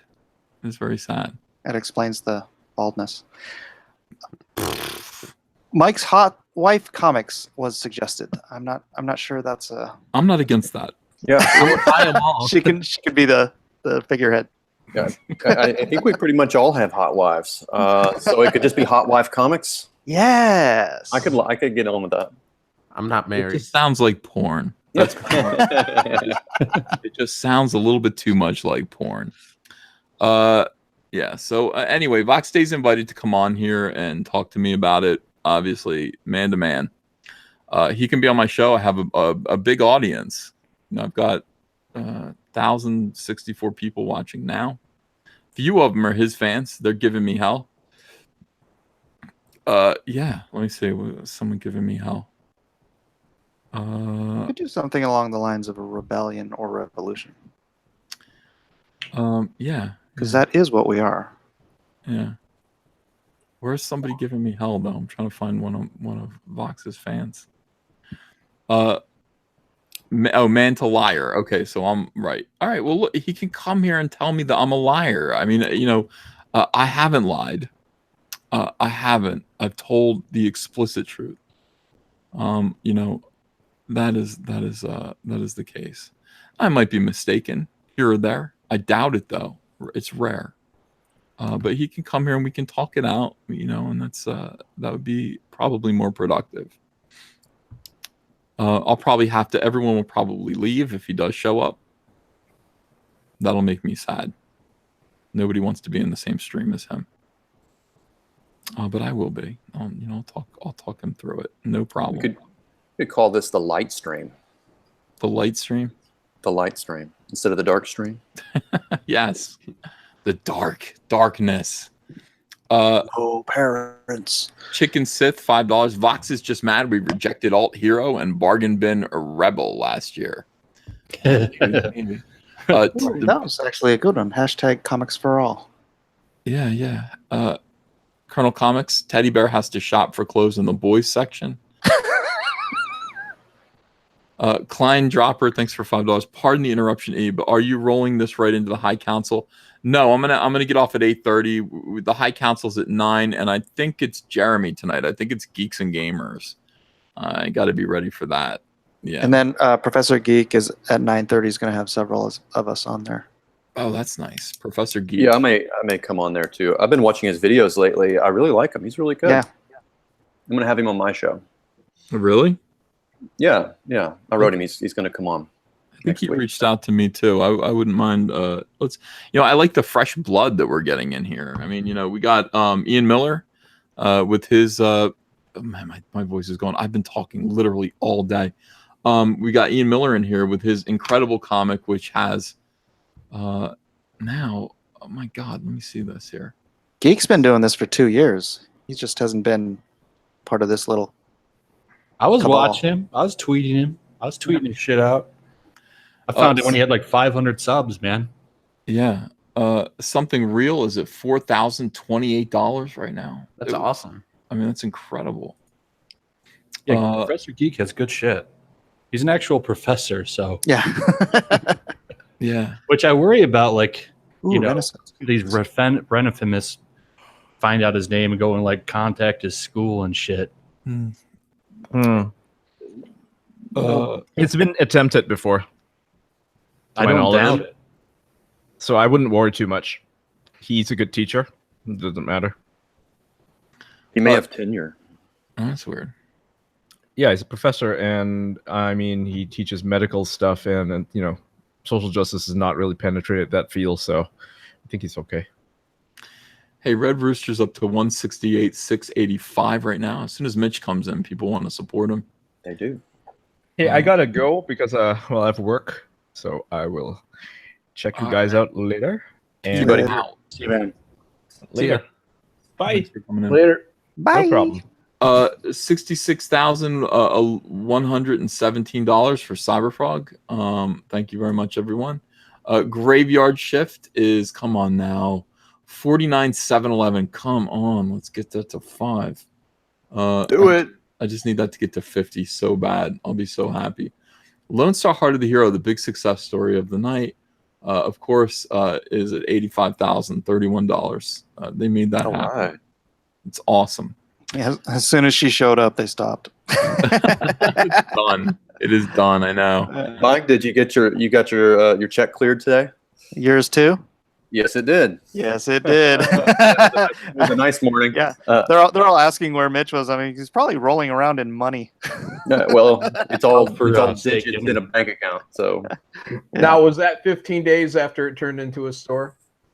It was more. It was 15.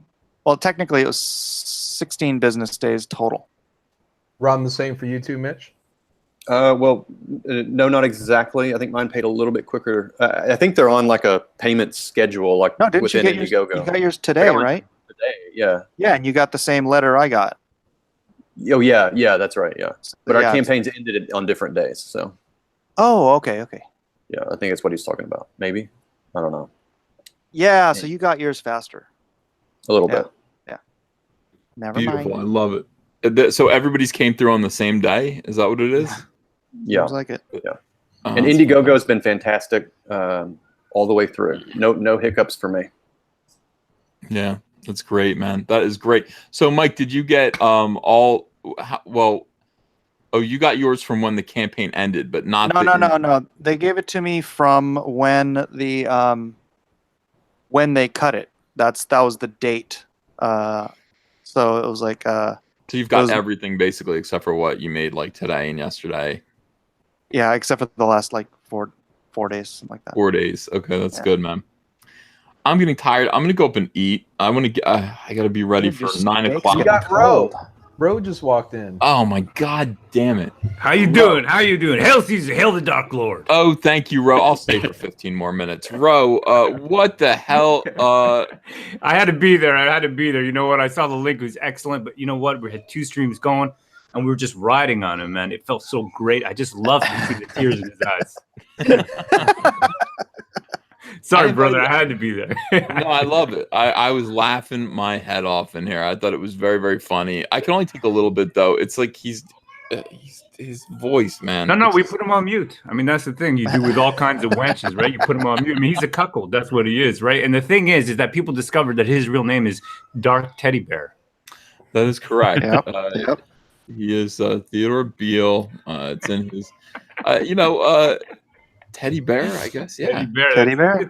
He's a teddy bear, man. We're just going to ride roughshod on the teddy bear. We're going to strap him on and take him with us wherever we go. Give him a Teddy big bear's a squeeze. strap on. Yeah. Hey, Mike, man, you got a beautiful wife, I got to say. Fantastic, man. Good for you, brother. Thank you, sir. Good for You have a beautiful family. I haven't seen your wife yet. Thank you. You know what? I'll bring her. Wife. Woman. Mead. No, actually, I cooked some steaks on the barbecue, and she's pretty happy. So I think she's taking care of the kids, and the grandmother's here as well. So we got everybody in the house, man. So I don't have to do too much. Kind of delegate, Right on. It's the way it is. It's how it's got to be. Yeah. So we got, what do we do about this? Do we just, you want to rename us? Do you want to rebrand what we are? I like it. I like this new style because it's sort of like you've been through the grinder, right? And you've come out, and now you're the Dark Lord season. We're the Dark Legion. You want to be Dark Lord Comics? No. No. You need to take some time and really think about it. I'm telling you guys, I still think something around the idea of rebellion or revolution or renaissance. progressive comics. I love it. No. I love it. Brother. Yeah, maybe not progressive, but you know, we can think about it, Feminist right? comics. Marxist. I mean, the main thing is you want something powerful, right? Because that's what you represent. Yeah, feminism. Yeah. Feminism's powerful. We'll be feminist comics. You know what, Nasser? Howitzer. I'm reading a comment right now, Nasser. It says, "Shut it, Nasser." Yeah, no politics. They're right. Yeah. You know, Okay, blue-haired comics. well, maybe not blue-haired comics either. People are saying kick Nasser now. People are saying hashtag Anusgate comics. Yeah, well, you know, there are a lot of suggestions going up. Radical comics, How unicorn about Cecil comics. comics? I gotta say though, the war campaign, everybody's so juiced up. I mean, everybody's The war feeling it, you know? campaign. Well, maybe. Yeah, well, this today, you know. Violent. Yeah. no. I just mean the guys that part of the war campaign, the Dark Legion. They're so juiced up Renegade. today. Yeah, I mean, they're feeling it, man. Yeah, I mean, what you've been doing the last 2 days, it's just like a permanent hard-on. Really? Oh, yeah. Tell me about that. What do you guys like? Well, what it is, it's the fact that you know, you're not taking any lip from any of these guys coming in. I mean, they really, this dude specifically, you know, he's sort of, it's not only a mutineer. So there's the mutiny aspect, but then there's the fact that he also thought that he saw weakness where there is no weakness, and we made it clear now. I mean, this is 2 streams. We're talking about what he could do to actually mitigate this. You could take 2 weeks off, kind of crawl into a dark hole. But the thing is that even when he comes back, we're going to be waiting for him. Hey, how about triggered comics? Ren famous. What do we do with Soy Boys? Now somebody said renegade. I like that. Hang them. Hang No, Daddy. Renegade was trying too hard to be edgy. It was also Obama's Secret Service handle. Oh no. How about Vox Dei comics? Kick V. There was a suggestion that was kick Nasser comics. I like it. That's it. I mean, these guys been eating steak all day. You know, they're ready for it, aren't you guys? You guys ready for that war campaign, right? Hail Caesar. Ready for what? War campaign. What's war campaign? I try to keep them out of all the, you know, the Dark Lord business. I think we could be called Imperial Comics. Oh, that is good. I like that. You know, I think that would be good because we've got the Imperial Roman army right now. You know, that wouldn't be bad. Imperial. I like it. I like it. You know what the thing is that I mean, you can take comics. Get it. I don't see why not. But you know, as you like, right? You take whatever you like. Ooh, Regal. Royalty. Kwanzaa like comics. Empire. Yeah, that's it. Empire. Mm. I like that. Good stuff. You Here. gotta think. Yeah, you gotta meditate. Well, we got to figure out what we're trying to say. You know, I mean, Well, but, we're building something revolutionary. That's And it. it's going to stand. for We got until a it lot of gets Legion there. comics. We got Renaissance. Yeah. We got Imperial comics. I do like Legion too. Yeah. Okay, now guys, if one thing, I mean, Caesar, I ask you this. I've got a guy now. You probably know him, Jorge Verchetti. He's been watching you since you've had probably 1,000, 2,000 subs. He really is a comics guy, and he actually has cancer now. So he missed the DC. You know, when Cecil commanded that attack on DC, the Anus Gate, and the attack on the back hole. Now, the thing is that he missed that, and he's missed a couple other things because he's been getting all that chemotherapy and the rest. Now, the thing is that even though he has testicular cancer, so that's nut cancer, he still is more of a man than Dark Teddy. yeah, that's true. I agree. He's the guy. He's the guy who actually asked you to do the Foot Vader. Oh, is that right? Well, I did do the Foot Vader. Did he see it? And should I send it to him? Man, he saw it. He saw it when he got out of the hospital. And not only that, though, he wants to purchase it. This guy loves it to bits. I mean, he's a real. This is Jorge Verchetti, and that's if you don't know Latino people, Latinx people, then this is Jorge. Yeah, Jorge, yeah. I know him. I mean, I've seen him in the chat. He's a great guy. He's a great member of the community, and I will send it to him. Can you get me his? Yeah, I'll get you. I'll dox him. No problem.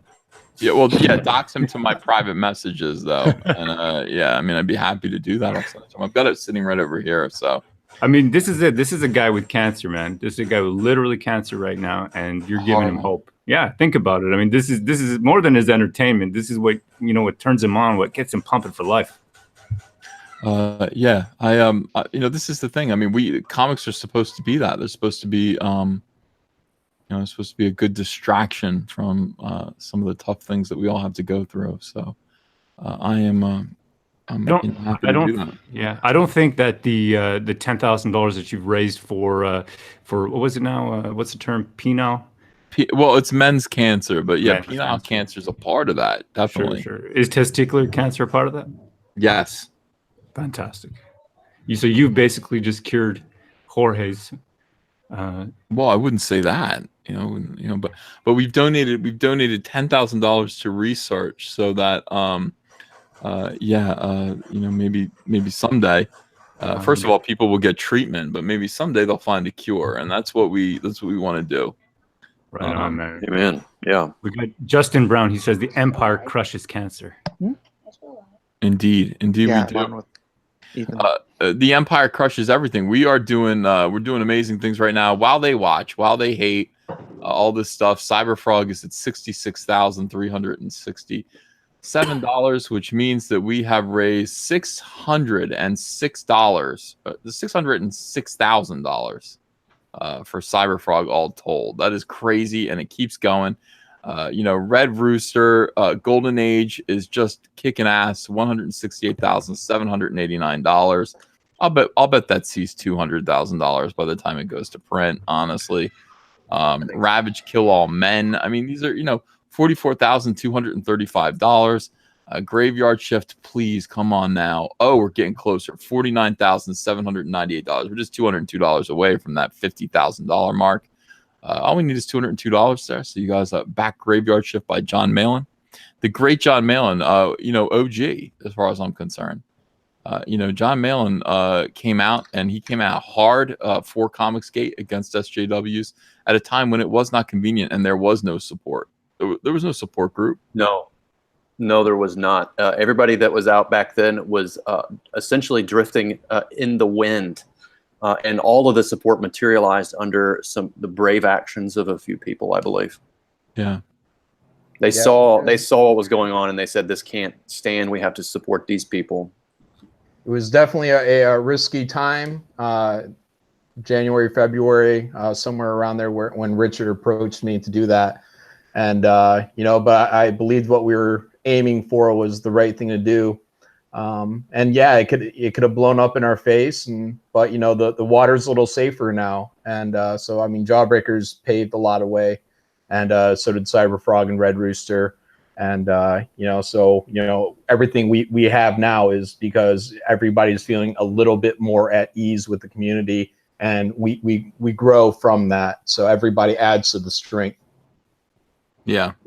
Job of the Cuck, 2 pound or 5 pounds, says, look up the testudo formation. That is us protecting ourselves from all directions. Well, that's how strong we are now. We can do that. We can do that. We watch each other's backs. We take care of each other. Mitch, I read your tweet today, and I just thought to myself, you and Elizabeth need to get a little closer inside the circle. There's no reason for you to feel that way. Get off of Twitter and get back on YouTube with us. These people can't hurt you if you don't hear them.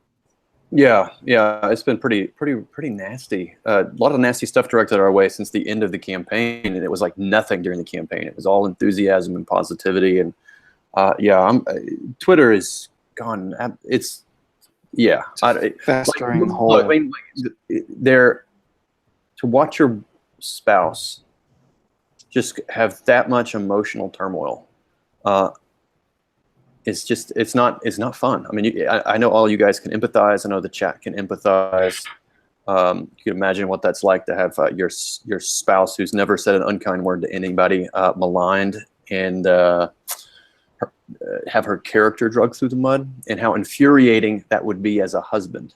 I mean, I would throttle somebody if they were right in front of me. I have to pray for peace.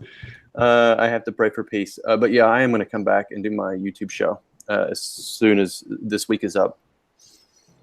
Yeah, these people are just deliberately trying to inflict pain. Yeah. But it's the kind of pain that you need to actually, they can't do anything without you paying attention to them. So I mean, we're gonna come on. Elizabeth had this idea a few days ago when she was when we were in a bit of a lighter mood. She said, "I'm gonna come on your show and I'm gonna read all the nasty tweets, all the defamatory tweets. I'm just gonna read them all." And I think that's no fun. No, that's no fun. Don't do that. Ignore them. We all know they exist. We all know they exist, guys. Don't accept that toxicity. Don't bring that out. Don't have that in your heart. Don't pay attention to it. Don't lend it credence. What defeats these people is not a direct. It's not a putting a mirror in their face. That doesn't beat them. What beats them is them on the outside of the window looking in at you, successful and happy. That drives them nuts. So there's no reason to actually just say, hey, this is who you are. You're terrible people. They know they're being terrible people, but it's worth it to them to make you upset. So don't give them that. Don't ever give them that. Well, I'm upset today. I know you are. I'm upset today. But you know what? I think we're up like $300 more on Red Rooster. So that does make me happy. It makes me happy to know we're making the fans happy. So, well, you are making the fans happy. Unlike John Malin, who's filling. I have to do that. I don't know why I have to do that. That's just John Malin filling the fans with rage. Although he has $49,833, so he is now Thank you, $167 away from that $50,000 goal that we want to get him to. We want to get him to 50,000. He's got 15 days left to go, but he's doing great. He's doing great halfway there. 50,000 halfway there. That's huge. You want to get that? You want to get to 100, man. That's awesome. How many days you got left, John? 15. Okay, you got a while. Mm-hmm. Wait, did we already say communist comics? Kick Nasser. Meanwhile, Lone Star Heart of the Hero, $85,064. People are still buying copies of the book. They look at Mike S. Miller. They think he's the Brad Pitt of Comicsgate for some reason. I'll take it. He's like, gosh, shucks. What's funny though is my second youngest dude. When he was younger, he looked just like Shiloh Pitt, Brad and Angelina's daughter. Really? Like when they had the same little baby face and blonde hair. It was funny. I had pictures of them next to each other, and people didn't know who was who. That's cute. Beautiful. All right, guys, with that, it is 8:30. I'm going to let you all go. You are dismissed to get back to work. I have to go eat something and then get ready for the High Council tonight, which should appear on Geeks and Gamers channel tonight. Your steak is cold, Ethan. I know. I'm going to have to. I don't know what I'm going to do. Throw in the oven. We're going to do the Graveyard just bumped to 49,980, so we're 20. Oh, Jesus. Awesome. Come on. One more. 50K. 20 more bucks. Come on. 20 more bucks, guys. I'm not leaving. Oh, we're over. 50,000. And I'm like 9 subs away from 600. So if you guys want to back me, unsub. Way to ruin the market. Unsub. Hey, congrats, John. Congrats, John. Congratulations. Thanks, Ethan. Thanks, everyone in Comicsgate. Appreciate it. Congratulations. You are welcome. I'll see you guys tomorrow morning for the morning show. And thanks for all your support, everyone. Do appreciate you guys. Love you. See you soon. Bye-bye.